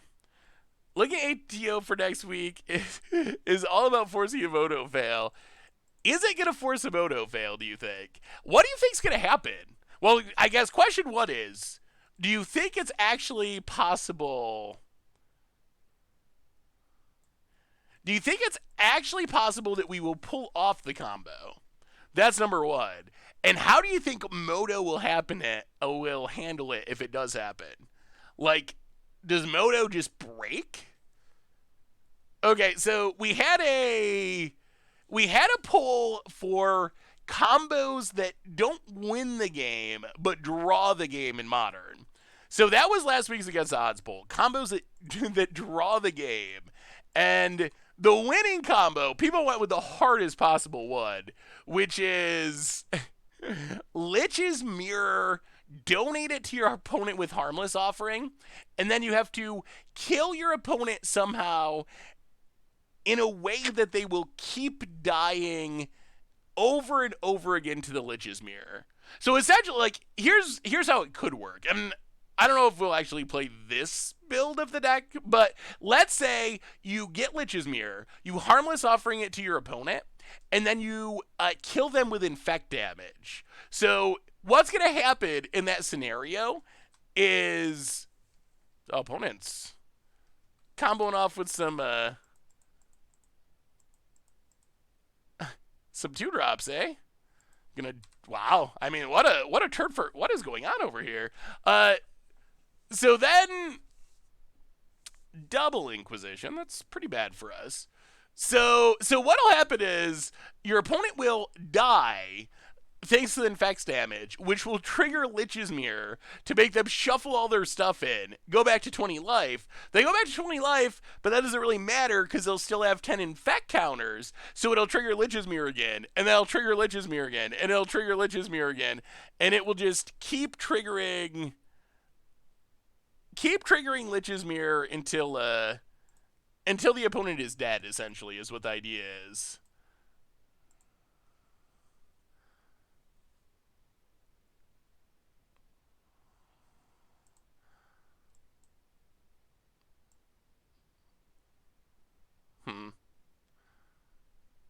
Alright, Stone Coil. Go. That double Inquisition was brutal. We were in a pretty good spot until our opponent managed to pull that off. Normally Lich's Mirror would, but Lich's Mirror says shuffle all the permanents you own. So if we donate it to our opponent, we're the one that, oh my god, we're the one that owns it. So our opponent will have to shuffle all their stuff except the Lich's Mirror that we own in. Opponent Bloodstained Mire, Cracks Bloodstained. Opponent's like just going off. Gets a Mountain. Dreadhorde Arcanist. Well, Mausoleum Wanderer.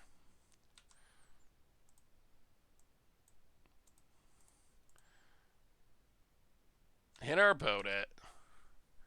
I mean, is this just over again? I think we might have just got Inquisition way too many times. Opponent had a very incredibly fast start with 3 Inquisitions and that Thought Scour to fill the graveyard. Would milling them out work with Lich's Mirror as well? So you'd beat them once, but it wouldn't actually start the loop, I don't believe, because Lich's Mirror would still... Actually, I'm not 100% sure. Wait, let me read Lich's Mirror again. I haven't really thought about the possibility of milling someone out. Lich's Mirror. If you would lose a game, instead shuffle your hand graveyard and all your permanents into your library. They draw 7 cards, your life total becomes 0. So I guess, yeah, if they had 0 cards in their library, they would... And then they would have to draw a card. That would trigger Lich's Mirror to make them shuffle. So you'd have to exile their graveyard and all their permanents. So I don't think mill would easily work because the permanents would shuffle back in. So if you could somehow have like no graveyard, no permanents, and mill, then you would be able to loop it that way. But I think the permanent shuffling back in would be the issue with mill.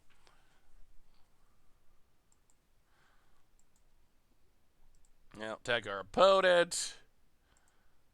Actually, do we gotta kill this Jace?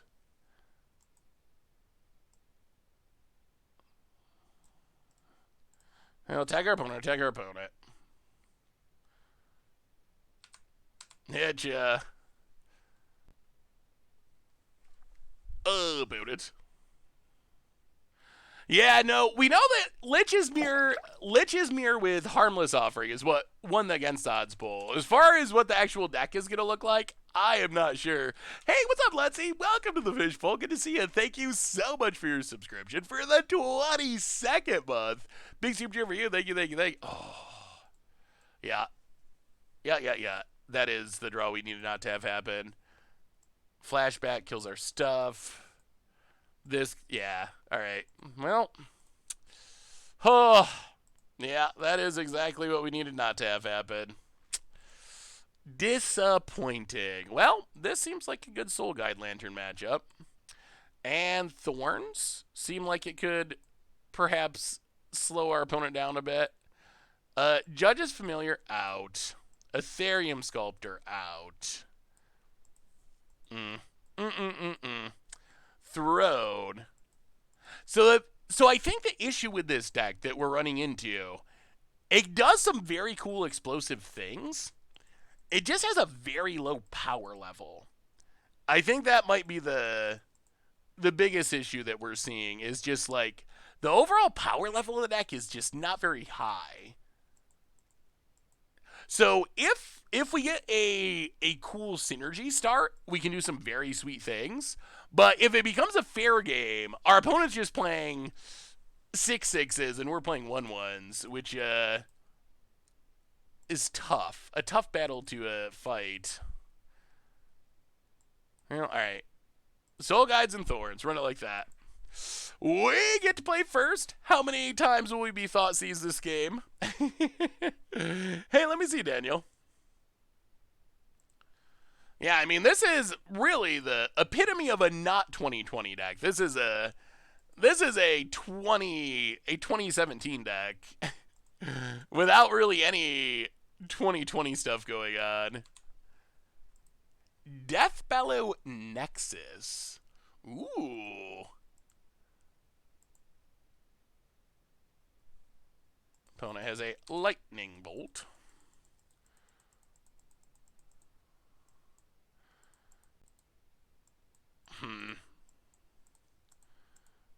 Well, let's Pathway.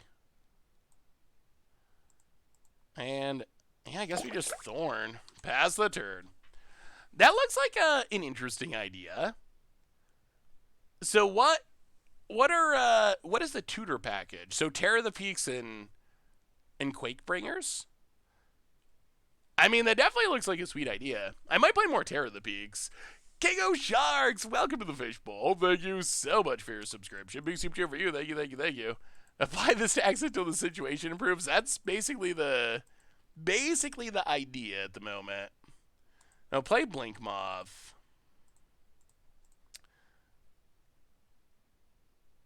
Play Smuggler's Copter. Pass the turn. Opponent still Thoughtscours. Made it a little more expensive though, which is good. Ooh, let me see oddity. Opponent. Ooh, Yarok. Canadian Highlander Yarok. That looks sweet. Oh, is that not actually Canadian Highlander? Opponent, another Bobble. Expensive Bobble. That does look like the kind of deck I would enjoy playing.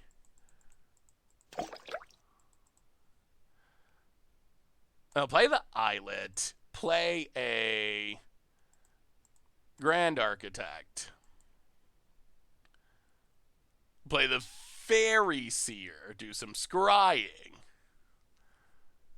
We have so many subs tonight. Stu Show, welcome to the Fishbowl. Thank you so much for your subscription. Big super cheer for you. Thank you, thank you, thank you. Bottom and probably bottom. Oh, are they just gonna bolt? They probably are. Well, bottom.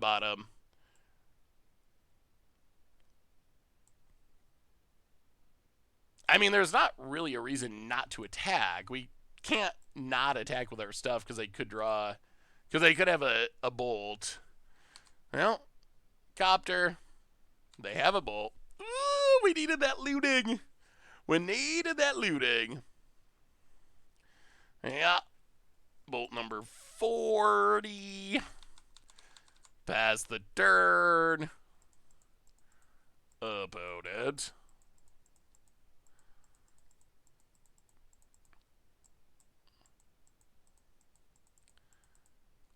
I don't know if this Thorn's doing much. I mean, it's like slowing our opponent down slightly, but it doesn't seem to be enough to, like, stop them. It's more just, like, very slightly annoying them. Opponent, more Thoughtscours, hits a land.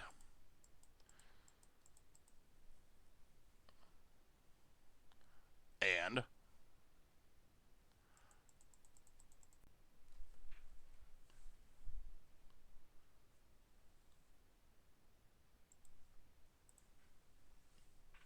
it just looks like, I would say, Grixis Control, basically. Grixis Kroxa. Basically, basically like a Rakdos Pyromancer deck. Splashing blue for some Thoughtscours and Snapcaster effects by the looks. More lands. Well, Blink Moth Nexus. Go to combat. Attack.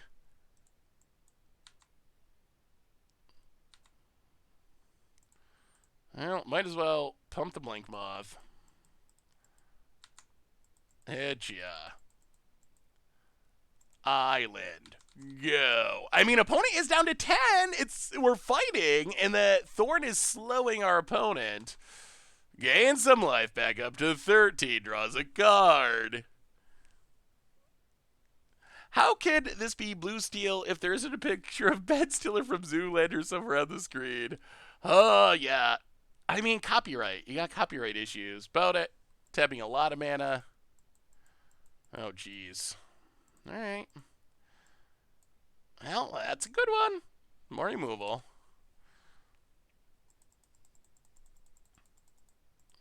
Play an island.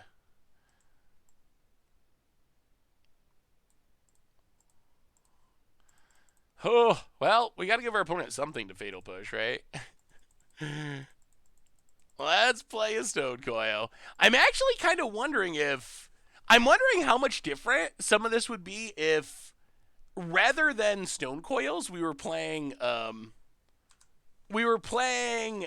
Wurmcoil in the main deck, like the old versions. Like, the flexibility of Stone Coil is cute, but I feel like we've had several situations where it's like, wow, if this was a Wurmcoil, we'd be in business. About it. There's Wurmcoils in the sideboard, but not in the main deck. Well, Mausoleum Wanderer, Blink Moth Nexus. I mean, I guess our opponent just also has an insane amount of removal and disruption. We've gotten hit by so many, like, just a ridiculous amount of removal spells. Like 7, maybe? I think it's actually been like 7. So I brought up a deck for Arena Standard Best of 3 based on your Blue-Red Riley deck a while back. It's worked great. Your page is such a great resource for brewing. Oh, awesome, Space Madness. Well, I'm glad it's working for you. Opponent mills some more. Vapor Snag. They have it all. If it can possibly remove a... Is this a Lutri deck? No. It almost looks like a Lutri deck. One of every random removal spell. Opponent. Oh, that's going to beat us. Dreadhorde Arcanist plays a land. Well, Graveyard Hate, please, or the game is over. Opponent hits us. That's not Graveyard Hate.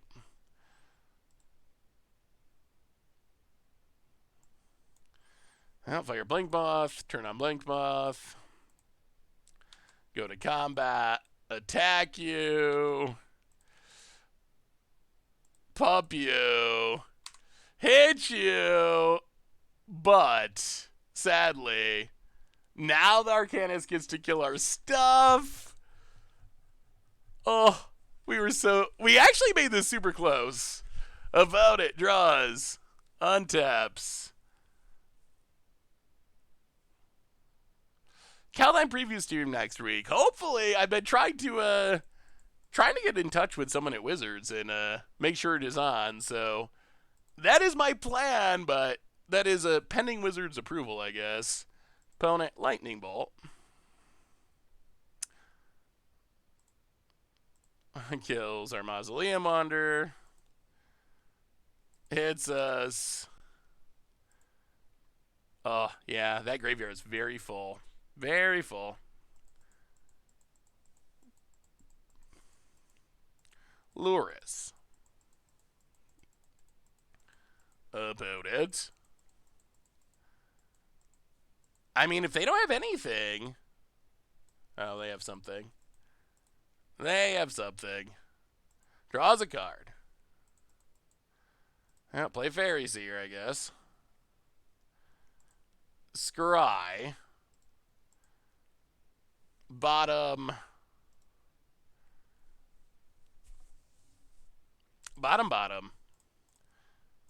Blink Moth Nexus. Blink Moth Nexus. Play a land, go to combat. Attack! But I think our opponent has removal spell number 8. They did a little pump fake, which definitely makes me think they have another removal spell. Well, pump, pump. Lethal on board. Yeah, here's number 8. Oh, opponent goes to 2, but here comes Lurrus, and here comes the spell from the graveyard. Oh, so close. How about a Lutri against the odds deck? So the problem with Lutri against the odds is there isn't really any synergy for it. Like that's kind of the issue.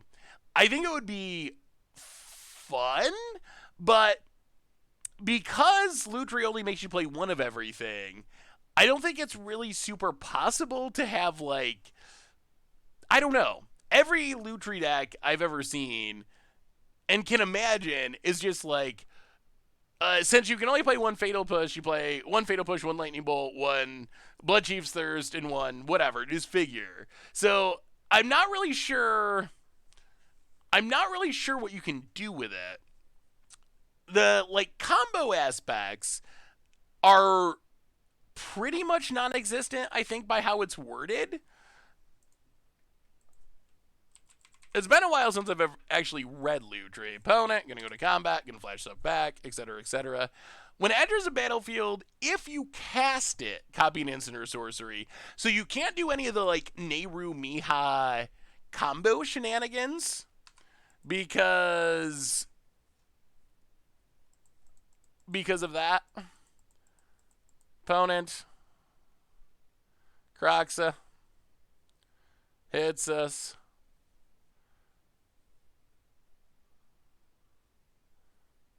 Pat. Do they really have removal? Oh. Alright. Alright. Alright, alright. Wow. Actually. Oh! Okay. So. If we fire up Blink Moth.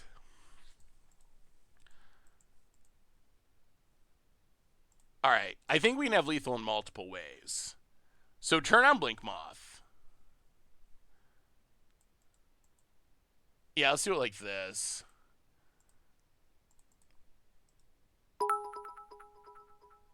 Oh. No, they have Cling to Dust, so none of this matters. Oh. So we still lose because of Cling to Dust to this graveyard. Oh.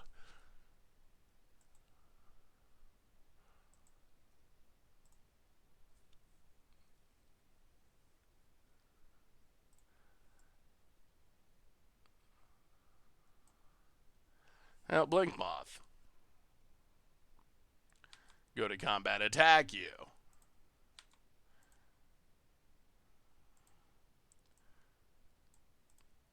Make it blue. Opponent gains some life.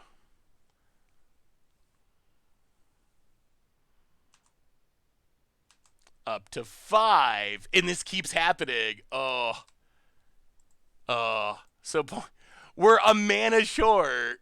Wow. Well, okay.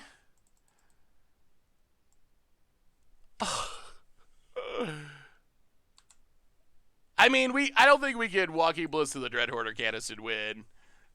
I don't think there's any possible way. If we spend our turn killing Dreadhorde or Canist, I think they just get back Kroxa and they keep gaining 3 life a turn, and there's no possible way of winning. So I don't think that's an actual line that is realistic. Well, we can't hold a Ballista because of Kroxa. So if we hold it, then our opponent will just get it for free out of our hand. I mean, I guess we could hold it and hope they don't Kroxa, but that also seems risky. Opponent goes attacking. Going to flash something back again. Wow. So close and yet so far.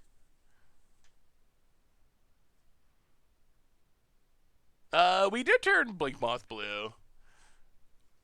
We hit our opponent for 2 with it last turn, but even hitting our opponent for 2, they're gaining 3, so they're outpacing us, so to speak.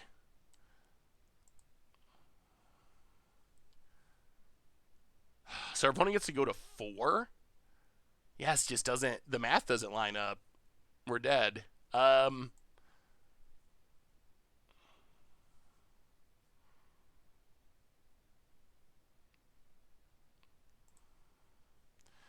Cling to Dust, 2 OP. Another Blist I don't think does it. The Cling to Dust is just, that 3 life is apparently a lot for our deck to get through. Yeah, the Ballista, we top decked it last turn and it leaves us just short. Because we can hit our opponent for not enough to kill them through them gaining 3 life a turn with Cling to Dust. About it. Oh my goodness! Oh dear. Unearth gains 6. Oh, we were so close. We have a bunch of graveyard hate in our deck now that it's post sideboarding, but we just haven't been able to draw it. Yeah, Cling to Dust. All right. Is there anything we can draw that's good now? Opponent goes to 8. Throne of the God Pharaoh. Hilariously, that would have been insane previous turns. But, boy, a day late and a dollar short this match. Like, in every single way. Opponent managed to gain 6. We would have enough to... We would have enough to beat him if they had gained less. Wow. About it.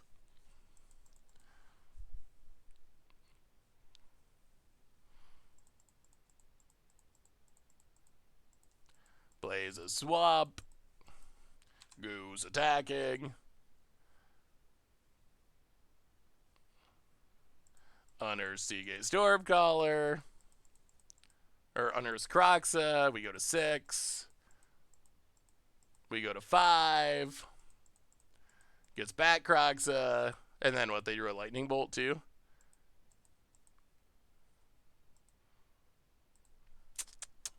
Oh boy. Oh boy.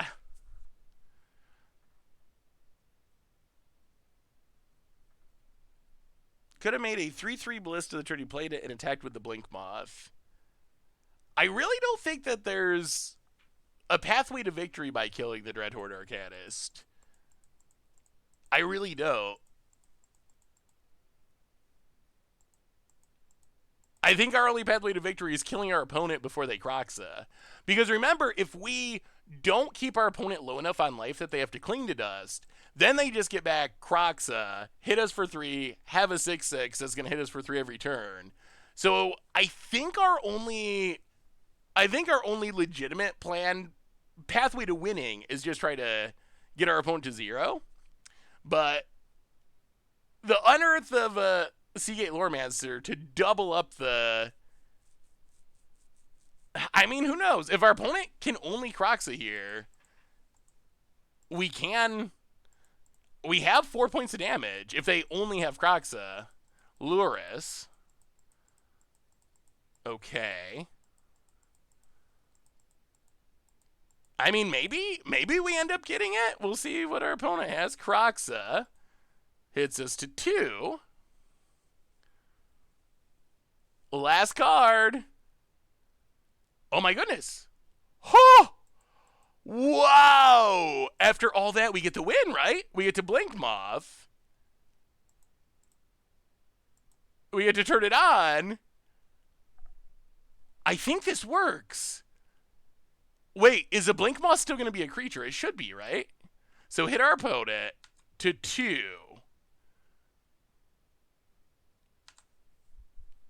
Wow, throw to the God Pharaoh for the jank out. Woo! Woo! Tap it. Pass it. Whoa!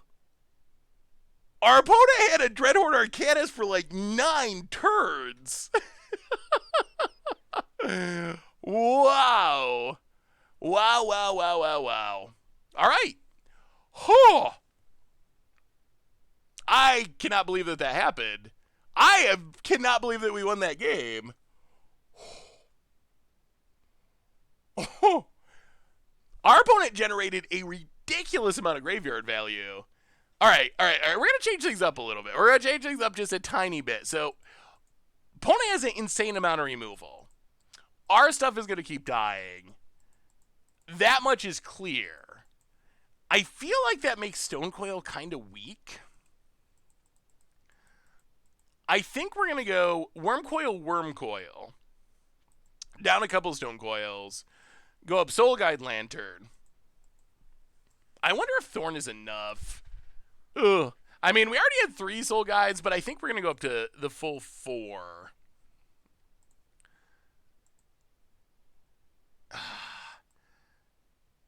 Maybe go down a Thorn on the draw.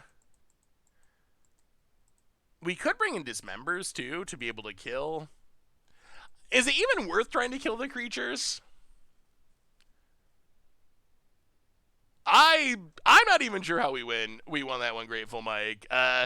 Ended up just being able to get Xaxes on turn 12 with Throne of the God Pharaoh and tapping our stuff with Grand Argent. Like, it was a game that I am amazed that we were able to win. Like, kind of just straight up shocked. It was the power of friendship. Let's try it like that. With all the unearths, Dismember doesn't seem that good. Hey, what's up, Dover? This seems like a kind of deck you might like, Dover. Have you ever seen Blue Steel? Or you might, because you like the Flying Men aggro deck, right? Weren't you telling me that was like one of your first decks or something? Like Mono Blue Tempo? This is a little bit like that, combined with some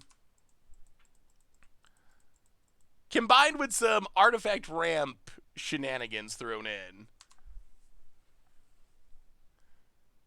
Alright. Mills, Thought Scour, Cling to Dust. Opponent. Bobbles. Cracks it. Takes a peek, plays a fetch, and passes. Well, alright. Play an island. Play Chief Engineer.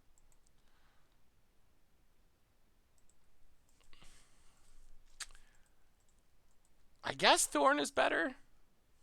Play Thorn. Let's slow things down. Elf and the gift sub to Rick Antras. Welcome to the Fishbowl. Thank you so much for your subscription. Big super cheer for you. Thank you. Opponent cracks. Still would like some graveyard hate. That's what we missed last game, was the graveyard hate. Getting some graveyard hate this game would be huge. Opponent Thought Scours again. Mills Arcanist land. Jeez, so many cheap spells. Lightning Bolts. Well, we got a Thorn and a Chief Engineer past the turn. Opponent. Graveyard is full. Can we find a Soul Guide Lantern before we're dead? Dogamith with the gift sub to Tober. Welcome to the Fishbowl, Budget Commander. Thank you so much for your subscription. Big super cheer for you. Thank you. Opponent finds an answer, which they have many of. Graveyard hate, please? No, a pathway. Well, play the land. Play Fairy Seer Scry. Bottom and bottom for sure. Play Mausoleum Wanderer. Play Smuggler's Copter. Hit you for 1. Well, we rebuilt. Opponent got out from under the lock, though, and the graveyard is once again full. Nightmarishly full. Claim, Arcanist, Haste, Arcanist, make you sack your stuff, Arcanist, Puke, Arcanist. Yep.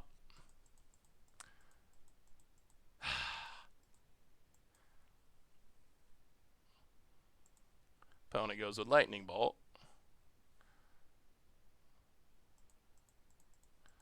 Huh. on Chief Engineer, eh?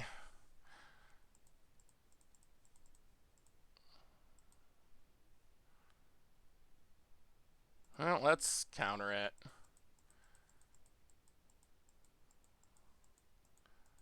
Really, though, we're going to need Graveyard Hate. We're going to need Graveyard Hate. I mean, yeah, Mausoleum Wonder, we can stop a spell at the cost of a creature. We could stop the haste. We could not stop the reanimation. It's only a mana tithe. So our opponent needs to be tapped out for it to do anything. Another Chief Engineer. Well,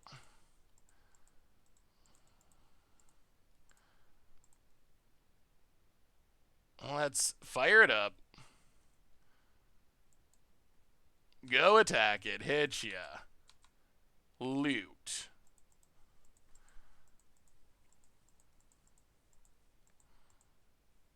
Discard the land. And I guess we play another Thorn.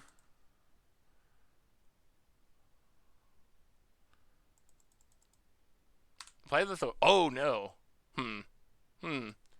Yeah, that's fine. I guess we could have Chief Engineered and Thorn. That might have been better. Untapped. Oh, boy. Opponent's down to 8. Can we close this out? Can we close it out, opponent? What do they got? A lot of mana. Just kidding. Oh, dear. Huh. Huh.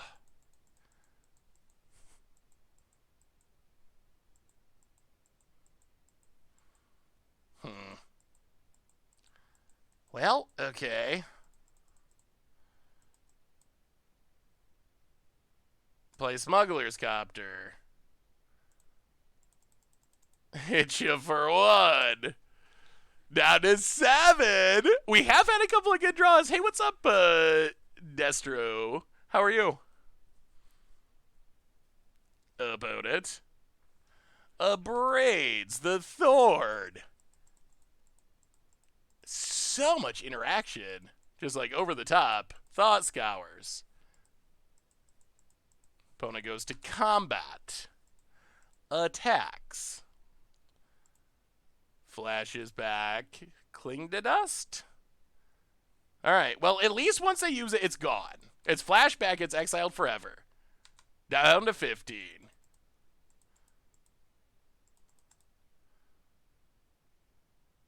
Play Grand Architect. Crew. Oh boy, we got a shot. Go to combat. Hit ya to 5. Loot. Discard. Oh! Oh! Wow! I can't believe we won that match. I can't believe we won that gamer match. That was the grindiest, hardest match. Our opponent cast so many removal spells. I can't believe we got there. I really can't. That was a really impressive performance for that deck. Good Lord. I'm not sure why they conceded there. I mean, we don't know their hand. I guess they thought they were going to be dead. Wow. Score 1 for 2017. Score 1 for 2017. Keeping up with the new stuff. Fuzznuts. Welcome to the Fishbowl. Thank you so much for your subscription. Big super cheer for you. Thank you, thank you, thank you. Oh, Lord. That was a ridiculous match. Opponent's deck looked interesting. The blue splash was the synergy of Seagate Stormcaller with Unearth was actually very scary and impressive. Like, that was the coolest part, I think, of our opponent's deck. Opponent's deck did look sweet, though. I like, ooh, boy. Swift Spear. All right, here comes the aggro. Well, land and Mausoleum Wonder. Go. Yeah, that was an interesting match. Opponent.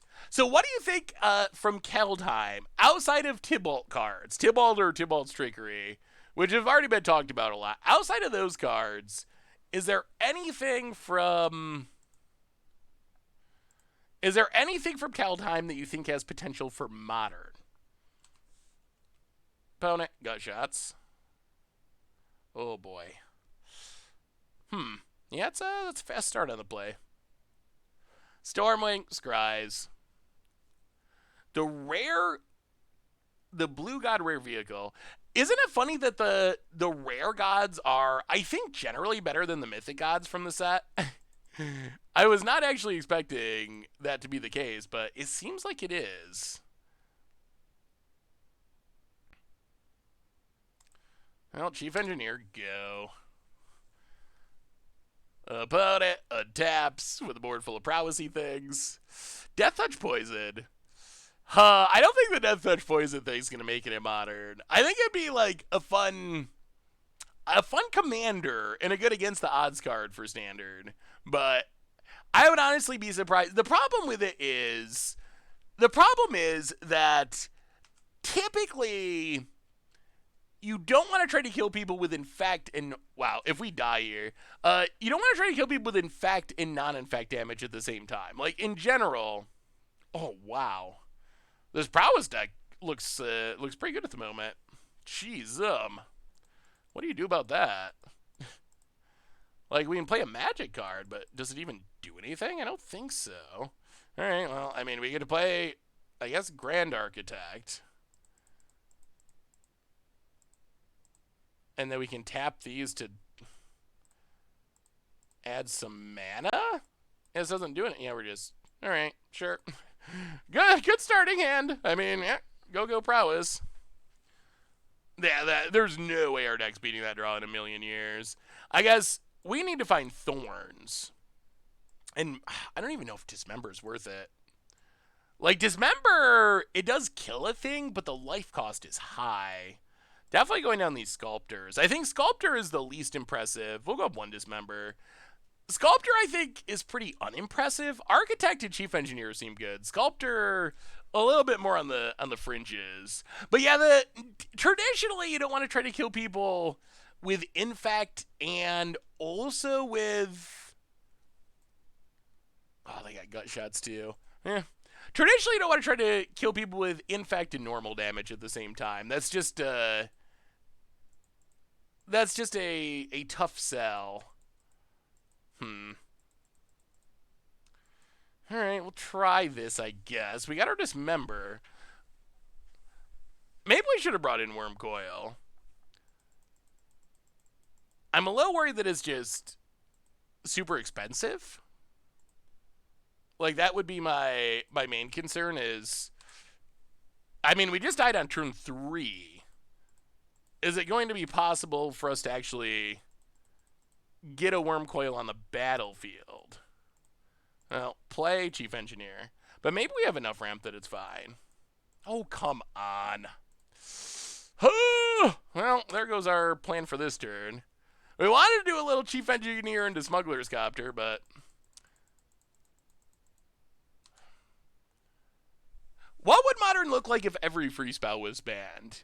Would Modern be a better format if anything that you could cast for 0 mana was out of the format? I think that's actually a pretty interesting question. Huh. Well. Dismember.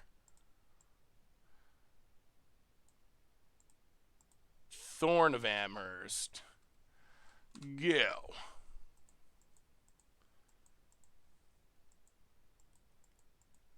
About it. Land. Cracks it. Force of Negation is the one free spell that I wonder about. That might actually be healthy for the format. Come on. Land for Lodestone.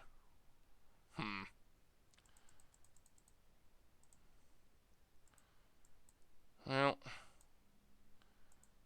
No land for Lodestone. So I guess it's just Smuggler's Copter go. About it. Ops. Mountain. Soulscar Mage. Well, there's a land. Actually... Let's play Grand Architect. Tap you. Tap you. Lodestone Golem.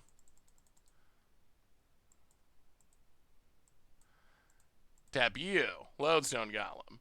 Crew up Smuggler's Copter. Opponent. Another lightning bolt. All right. Well, here comes Looter Scooter. Hit ya. Opponent's down to one card, though, which is good. Discard the land. Hit ya. Okay, they can't kill us here, right? They can't kill us with one card in hand. Scalding Tard. Opponent. Hits us for 1. Well, we will tap you. Tap you. Stone Coil. X5. And opponent scoops it up. Oh! We can actually take down Prowess too. Okay. Maybe Blue Steel. Maybe Blue Steel's actually good. I'm gonna... we gotta look up Blue Steel. I wonder, do you think... So was Blue Steel, if you Google Blue Steel, the first thing that pops up is a 1989 thriller with Jamie Lee Curtis. Do you think that Blue Steel... I'm going to have to, if I talk to Zach, I'm going to have to ask him, was it named after this old thriller movie, or was it named after Zoolander?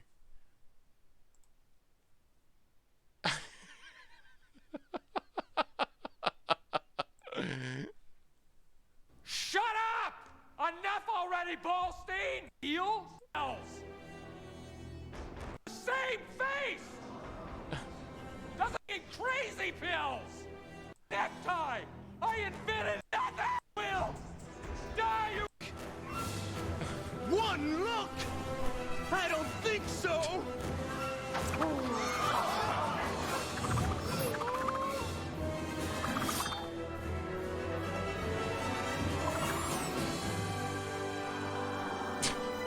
There it is. Magnum. Holy moly. Yeah, baby!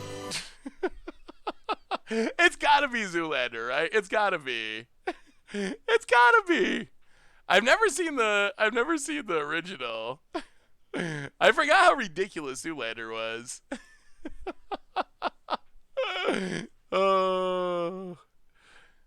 Now, oh boy, not keeping this one. Now I kind of want to watch Zoolander. Has anyone ever watched a movie on Twitch? People have asked me about it a couple times. Like, oh, you should do like a viewing party or whatever. Has anyone actually experienced that?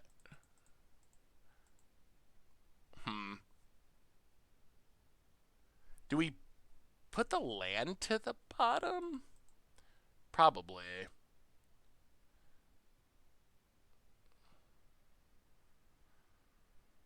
Alright, we'll put Cavern to the bottom.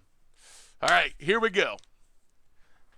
Is it, so I assume it's, like, allowed then? It's not like a copyright issue or whatever? Because that could be kind of fun. Okay, so there's probably, that makes sense. There's got to be some sort of limits on what movies. Oh boy. Oh boy, 2 Swift Spears. And a bolt. That's a clock. Pony is down to 2 cards. But we're down to 15. And going lower next turn. Play the Blink Moth. Play... Gotta be Thorn. Go. Oh, if only it was an Ensnaring Bridge. Oh, more creatures. Sprite Dragon. Opponent attacks. Hits us. We draw. Oh, land number 20. Well, play the land. I guess it's Stone Coil. X3. Oh, that's a lot of lands. Oh no. Oh no, the dream is dying. I've watched on someone's stream Celebrity Master. Oh no, they have a second bolt too. Oh, this is, yeah. That's exactly what we needed our opponent not to have. Like, the exact card. Word for word, card for card. Ballista not going to get the job done here. Unfortunately. Well, playing Ballista. Well, the play draw difference seems really huge. Thorn is good enough to stop our opponent if we are on the play, but if we're on the draw, Thorn is just too slow. So we're already too far behind. We're already too far behind by the time it comes down is the issue. So we can play Lodestone. We can play Fairy Seer, go to 1. Oh. Yeah, I guess it doesn't matter. We're just dead anyway. We had to play him in the other direction, but it wouldn't have actually made a difference. Alright, fair enough. Huh. Would the Lich's Mirror combo maybe work with Prevent Life Gain? Yeah, Prevent Life Gain would actually would work. That is one way that you can pull off the infinite death, infinite draw combo. That might be easier than Infact. Alright. Can we... We've played a lot of long grinding matchups with this deck. Can we get a win and get some treasure chests with Blue Steel? Playing some 2017 Modern in 2021 ambitiously. Maybe. Maybe. Yeah, I'll have to look into the movie thing. That could be kind of interesting if it's legal. All right, round 5. One more shot for Blue Steel to shine.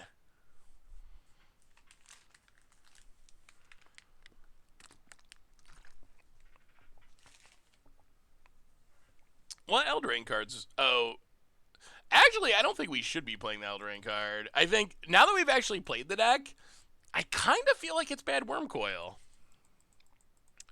That is just Wormcoil, but not as good as actual Wormcoil. So I kind of feel like the deck should be even more 2017, and that trying to play 2020 cards makes it worse. Yeah, there's supposed to be a Netflix Magic show, although there's not been any has anyone heard any recent updates on that?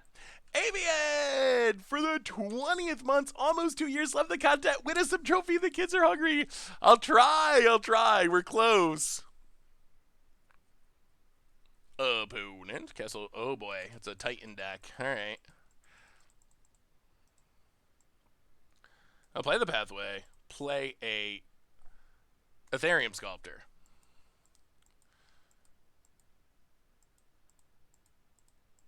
Get in for 1. Shards Limited All-Star. Actually, Modern Horizons Limited Modern Masters Limited All-Star. There was a good affinity deck in Modern Masters Limited. Yeah, that's actually not that bad. We can kind of take advantage of the land. Well, hit our opponent. Lodestone to slow down a Primeval Titan would be good. Hey, what's up, dog? How are you? Hey, see ya, Oddity. Have a good night. Should stream first time ever. You all can teach me what the X-Men is all about. And there's a Dryad and an extra land. Yup. Well, play Grand Architect.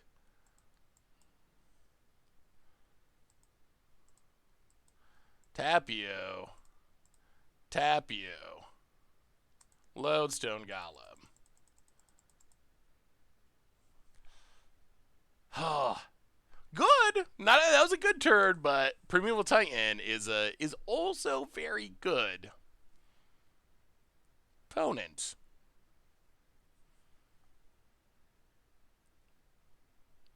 I guess we gotta hope they're out. They're out of lands, and they can't Titan. If they can Titan, oh boy.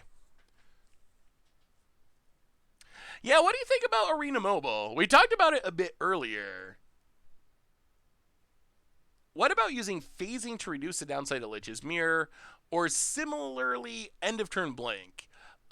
So there isn't there isn't a way to ew, there isn't a way to phase out your stuff in modern. If it was in legacy, I guess you could do it with Teferi's protection. I think that would be interesting. Opponent passes.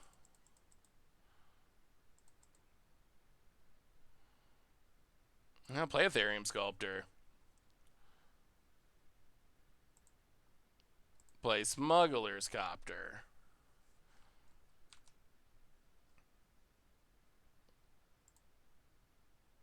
Hit ya. Down to 17.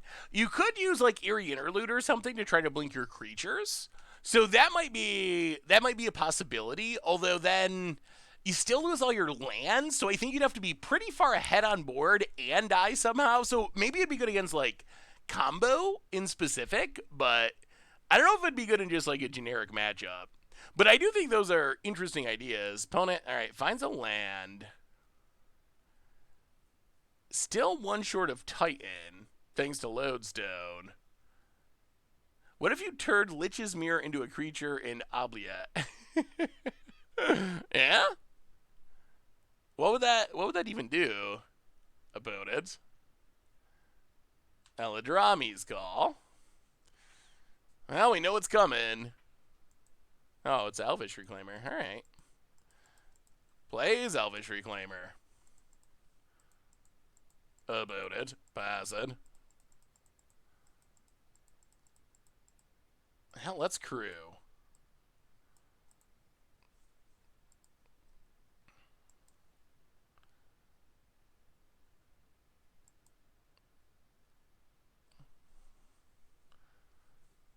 Go to combat. Attack. Loot.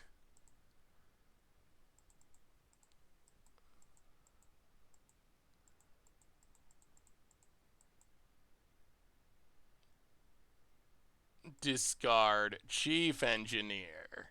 Hit our opponent. I appreciate the late stream as well as your regular streams. Hey, thank you, Darvish. I appreciate the encouraging words. Hopefully everything is going well. I was confused by the article, but there are mythic tokens used to enter for a specific event, or they just give you access on Modo. So my understanding is if you buy the $25 thing on mobile, if you buy the on Modo, if you buy the $25 thing on Modo, my understanding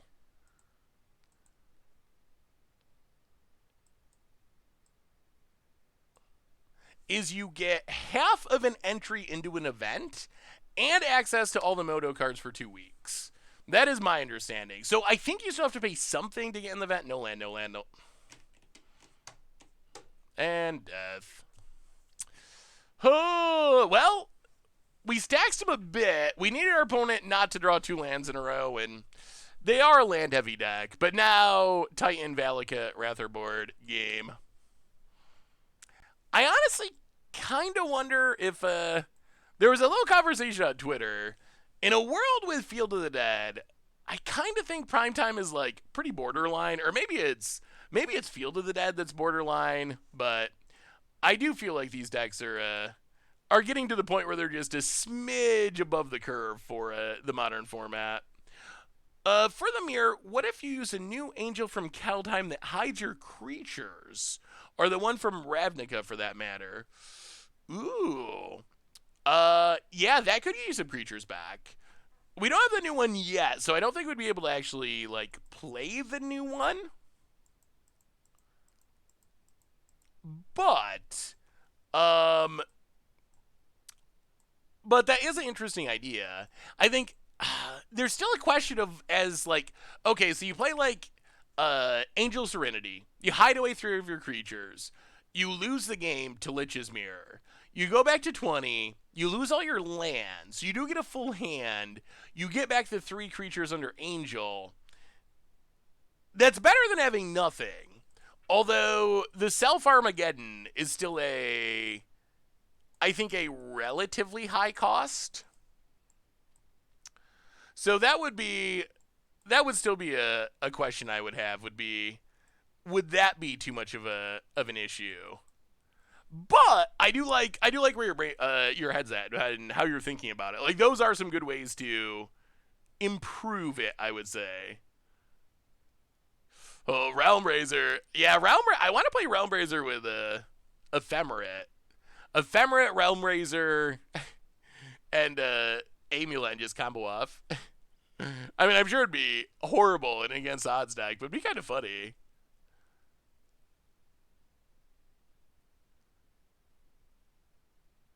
I had a self-Armageddon in the bathroom earlier today. In Standard, it was kind of Titan Wars when they first came out. In Standard, we had... it was actually very interesting when the Titans were in Standard.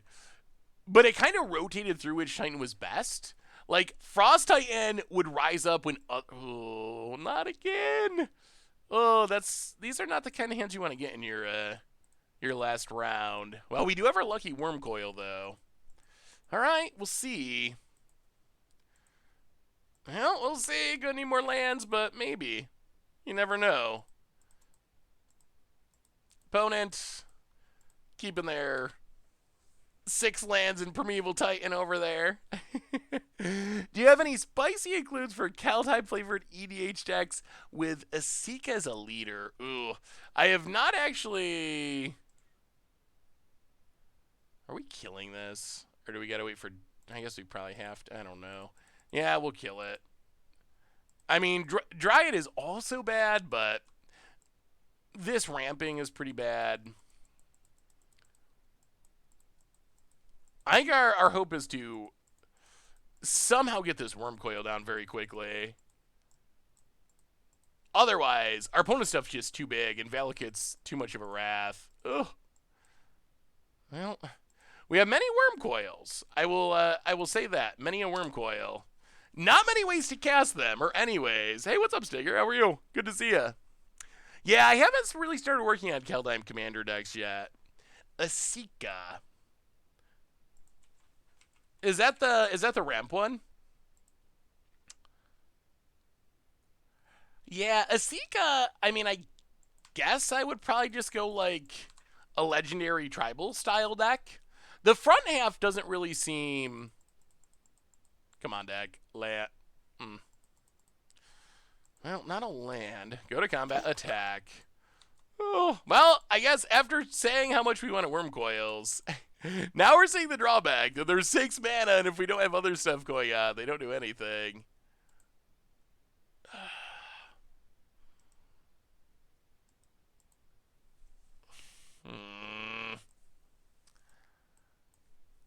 Oh, I don't know what to do with this. Fortnus, welcome to the Fishbowl. Thank you so much for your subscription. Big super cheer for you. Hey, what's up, Rar? How are you? I am. So my fear is if we leave this alive, then they can Flagstones and ramp into Titan and we lose. If we kill it, though, then we risk getting got by Dryad. I guess we gotta let it go for a turn and see what happens. All right, about it. Untaps. And...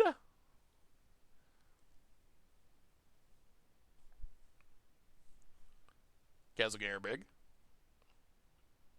And the Dryad. And another land. Well, this means Titan comes next turn, and that also means once Titan hits the battlefield, it's over. I was just watching your YouTube. I'm barely hopping into Standard after around 1 or 2 years. What's the meta now? Ooh, so, well, there's no third Worm Coil to draw. That's a win. Well, we do draw land number 3, but... well, we gotta hope they don't have Primeval Titan. If they have Primeval Titan, then tip the hat. Yeah, I mean, they always have it. Primeval Titan's the Embercleave of Modern. They never don't have Primeval Titan when they get to 6 mana. Alright, so gonna set up for the Valakut kill instead. Oh. Well, Alright, yeah. Well, that's also game.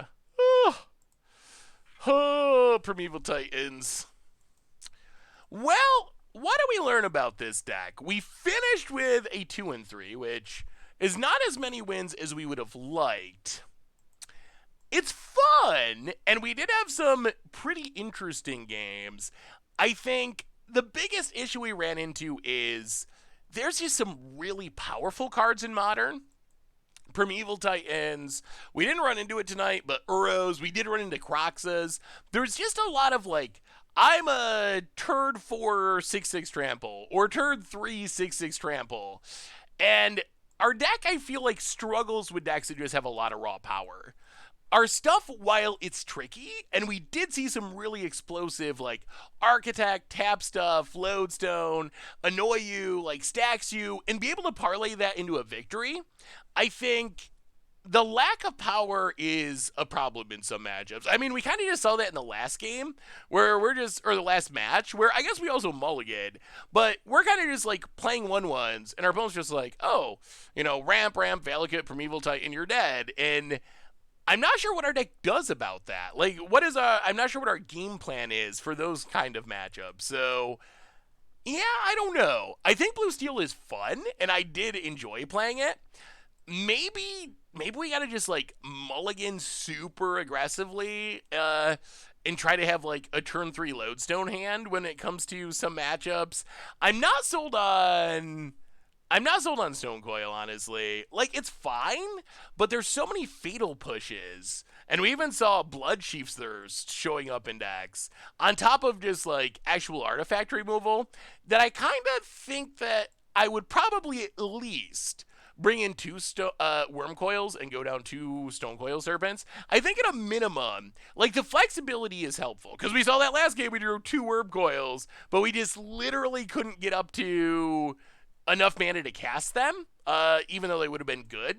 So maybe a 2-2 split, but I did miss having the Worm Coils in the main deck, because that is our powerful thing. That is our Primeval Titan or whatever. Like, if we can get a turn 4 Worm Coil, that is something where we can match power for power with the Uros and Croxas. So I like the deck, and I think it's really fun and really unique. And I think it can be good. We saw that crazy Grixis matchup where our opponent killed like 1 million of our things. It was insane. Brick Racer for the 35th month. Welcome to the Fishbowl. Thank you for your subscription. Big super for you. Thank you. But yeah. So I don't know. It's cool to see it back in action. My guess is it's probably going to be like a tier 3, tier 2 deck. But why is Goyf not as heavily played as it used to be? I mean, I think there's 2 answers. One is there's just better things for 2 mana. Like, Goyf was the biggest, baddest thing for a long time. However, that sort of changed. I think this deck does deserve some pity chest, though. That sort of changed when... Yeah, there's a bunch of things. It sort of changed when all of a sudden, like, Death Shadow was coming down on turn 2 or turn 3 as like an 8/8. Now you got Scourge of the Skyclaves joining Death Shadow. You have Uro coming down as a 6/6. You have Croxa coming down as a 6/6. So you have all those things. And then added on top of that, you also have kind of the other side, where now there's Fatal Push, which just so cleanly answers Tarmogoyf, which before, if you had to kill it with a Doomblade type effect, like a 2-mana effect, that was good. Part of Goyf's power was, well, Lightning Bolt doesn't kill it. Black doesn't have a 1-mana efficient way to kill it. So if you dodge Path, it kind of sticks around, and it's the biggest thing. Now Goyf isn't the biggest thing, and it still gets got by removal. So, and it gets got by more removal than it used to. So, not that Goyf is unplayable. You still see Goyf show up from time to time, but it's certainly not where it used to be. All right, Pity Chess. We didn't get the winning record, but that's fine. But we do have some Pity Chests to open, so let's crack them open. 10 chests for Blue Steel in honor of Zoolander, or that weird 80s movie no one's seen. Knight of the White Orchid. Not a bad card. Actually, I was playing some Mono Way to Myria today. Mono Way to Myria, making a comeback, maybe with some new additions. Pity Chest is a good tribute. Ooh, Angelic Destiny. This card was sweet in its day. In its day, this was like, whoa, this, well, I mean, I guess it wasn't like game changing or anything, but it seemed pretty above the curve at the time. I don't know if it's still there. Odds, flip a coin. If it comes up head, counter target instant or sorcery spell. If it comes up tail, copy that spell. Well, that's kind of a cool coin flippy commander deck card. Target player sacks 2 attacking creatures. Question, chat. Let's, question. In Commander, I know color identity is really restrictive and weird. Would color identity be better if for split cards like this, you could play just 1/2 in your deck? Like, do you think if you're playing Is It Coin Flips, should you be able to play odds? Because right now, you never get to play this card, period, in Is It Coin Flips, because you have this ends half that you don't want anyway. Like, if you're going to play it in your Is It Coin Flip deck, you're playing it for odds, but you never get to play the cool half that would be good in your deck, because the ends half, which is just tacked on and isn't important to what you're doing anyway, is the wrong color.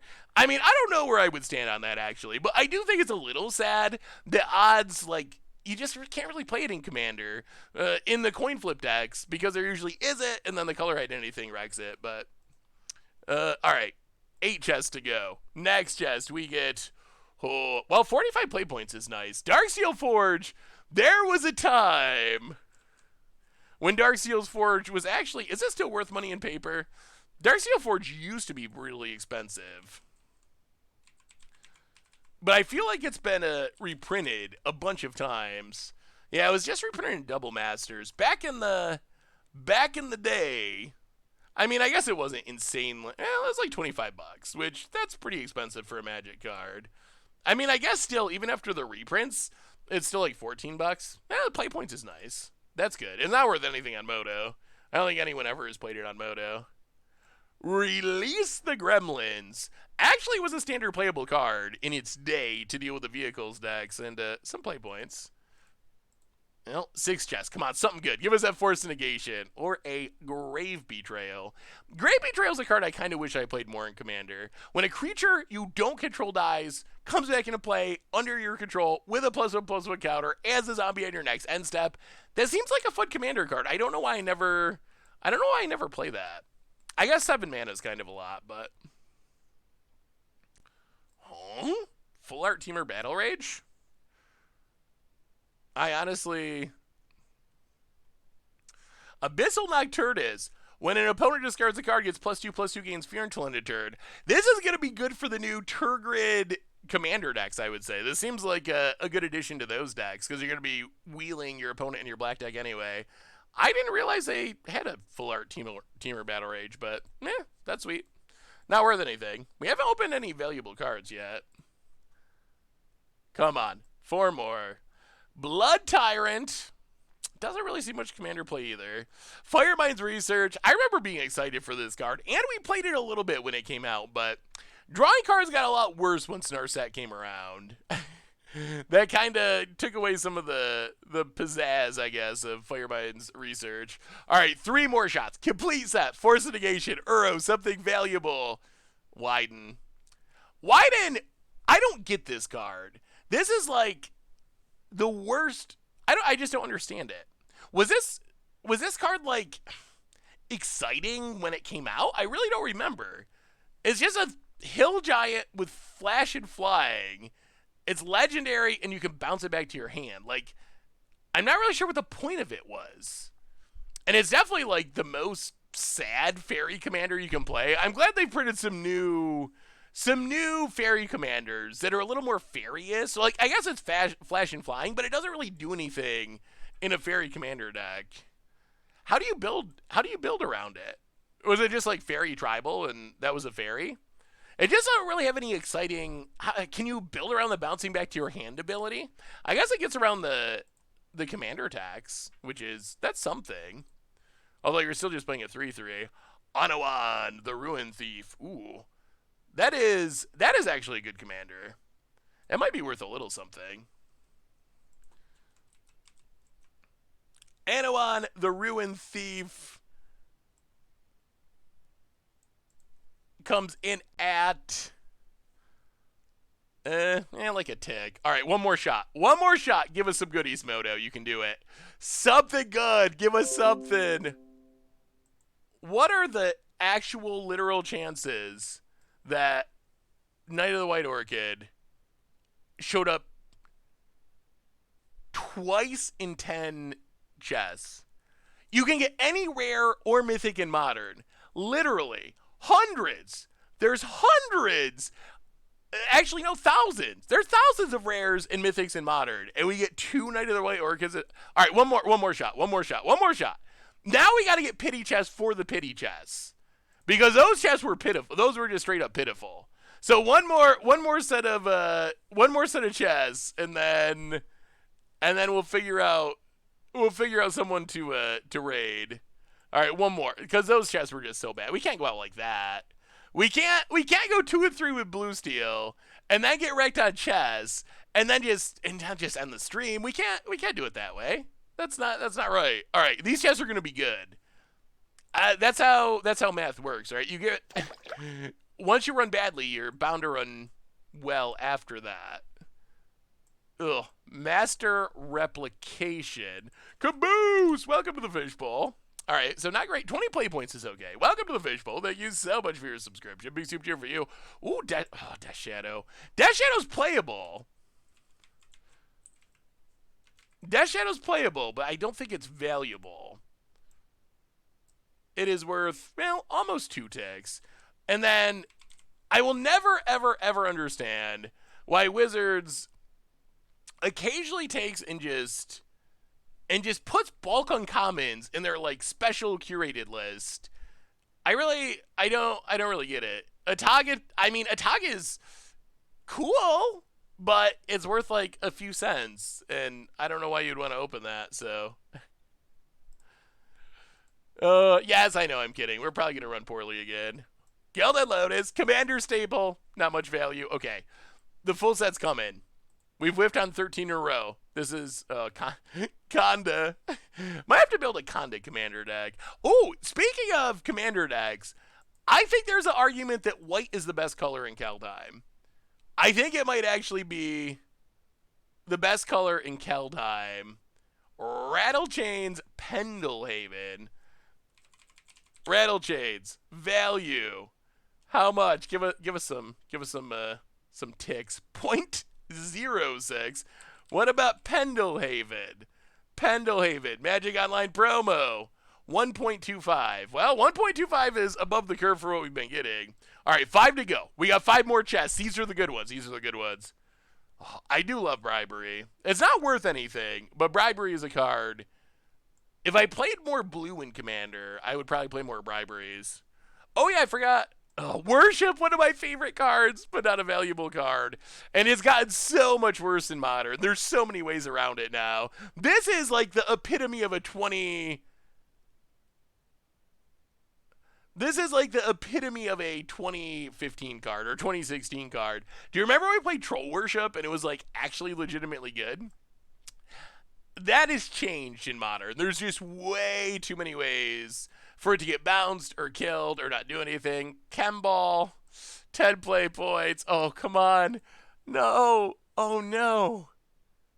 Court of Bounty and Stolen Goods. Okay. Worst treasure chest ever. Leyline of Sanctity. Is that worth anything? Leyline of Sanctity. Let me see. 2 point. All right, chat. One more. See, I feel like we're heating up. I feel like we're heating up. We're almost there. One more run, and then we'll figure out someone to raid and do all that kind of stuff. One more. 10 more chests. These are going to be the good ones. I feel the complete set coming. I don't think Court of Bounty is worth anything, but I will check. Leyline's worth a couple of ticks. Court of Bounty.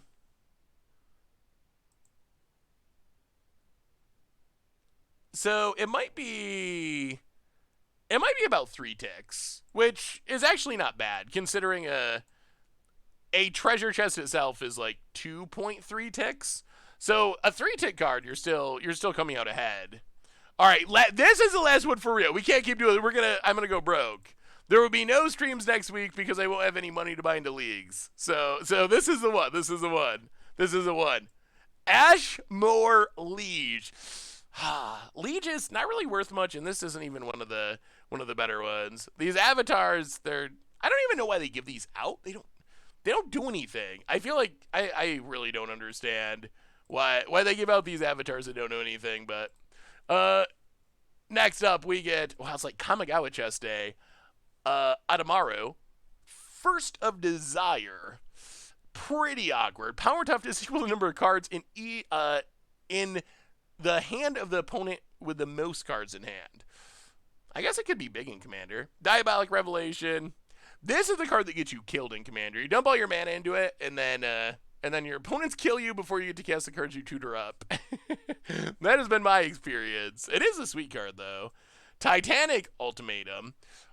Really expensive version. The new ultimatums are so much better. Really expensive, like, overrun with upside. 45 play points, though. Our play point pile is increasing, which is good. So at least we'll be able to play leagues.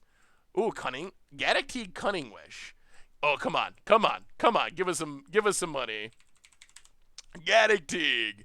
Lorwyn. Moto, 1.62. Cunning Wish. Moto. 2. Well, all right. Not high value, but that's something. I think we came out slightly ahead. 6 to go. Chess 6. Oh, painful quandary. Good for discard deck. Maybe Turgid Commander. 5 chess to go. Magus of the Jar. One of the lesser Maguses, I would say. Lesser Magi. All right, 4 to go. We get, Full Art Soul Ring. Is that worth anything? Let's see. Still got Lutri up. Let's pull this one over. Soul Ring. Extended Commander Legends. Oh, it's not even. Let's go to GoBots. It's not. I don't actually see it there. All right, let's see what GoBots says. Soul Ring. Hull Breacher is still 70. Oh! Wait, is that the one we got? 6 ticks? Wait, is that it?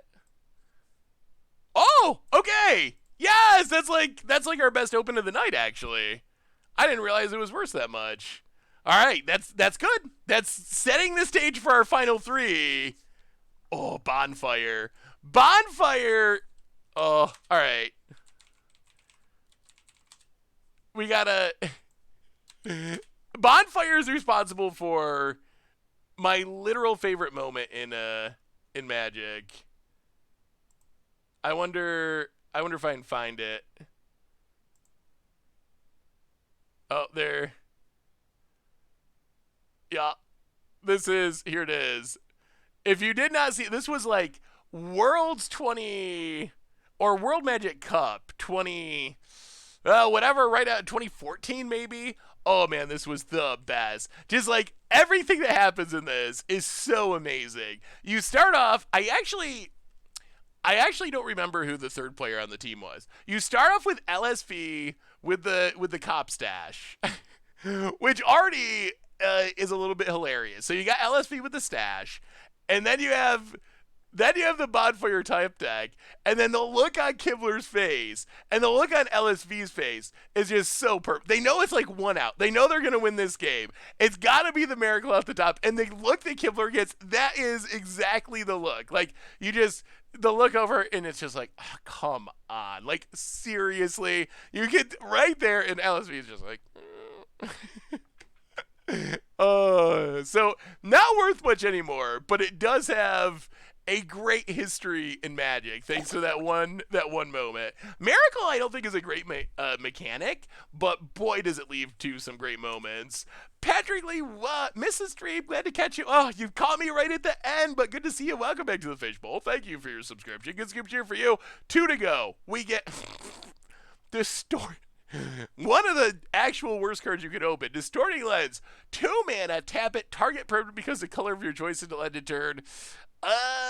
Painter Servant, Pyroblast shenanigans, I guess, but I don't think I've ever seen a Distorting Lens on the battlefield in any format, really. I'm sure there's a commander deck somewhere that could take advantage of it. All right, drum roll. Last chest of the night, last bit of the stream. We will crack it open. We get, Astral Drift.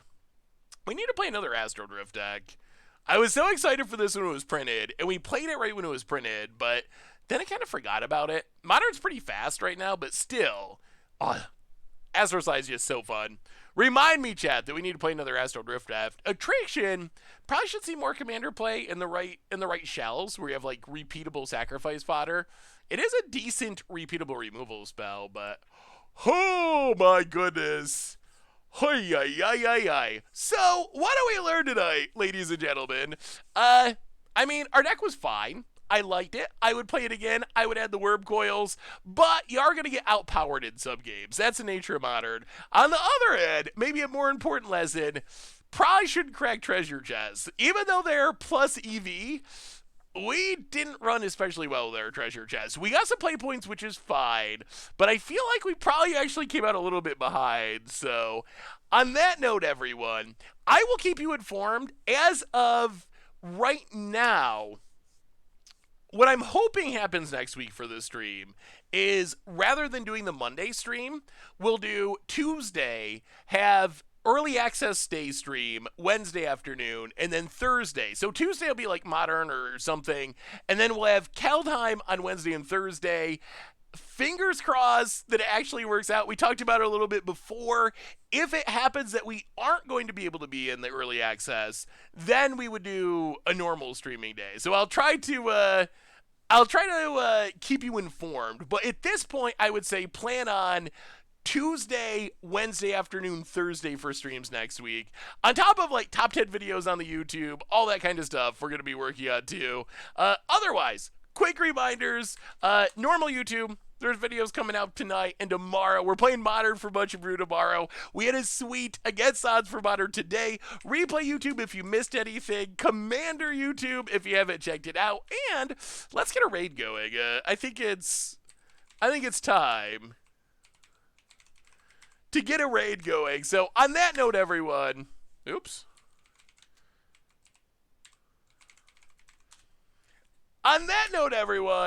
thank you so much for hanging out tonight, for playing Modern, for being awesome. Have a wonderful night. Have a wonderful weekend. We will be back on probably Tuesday, maybe Monday, but I'll see you next week. Until then, everyone, have a great night. Have a great weekend.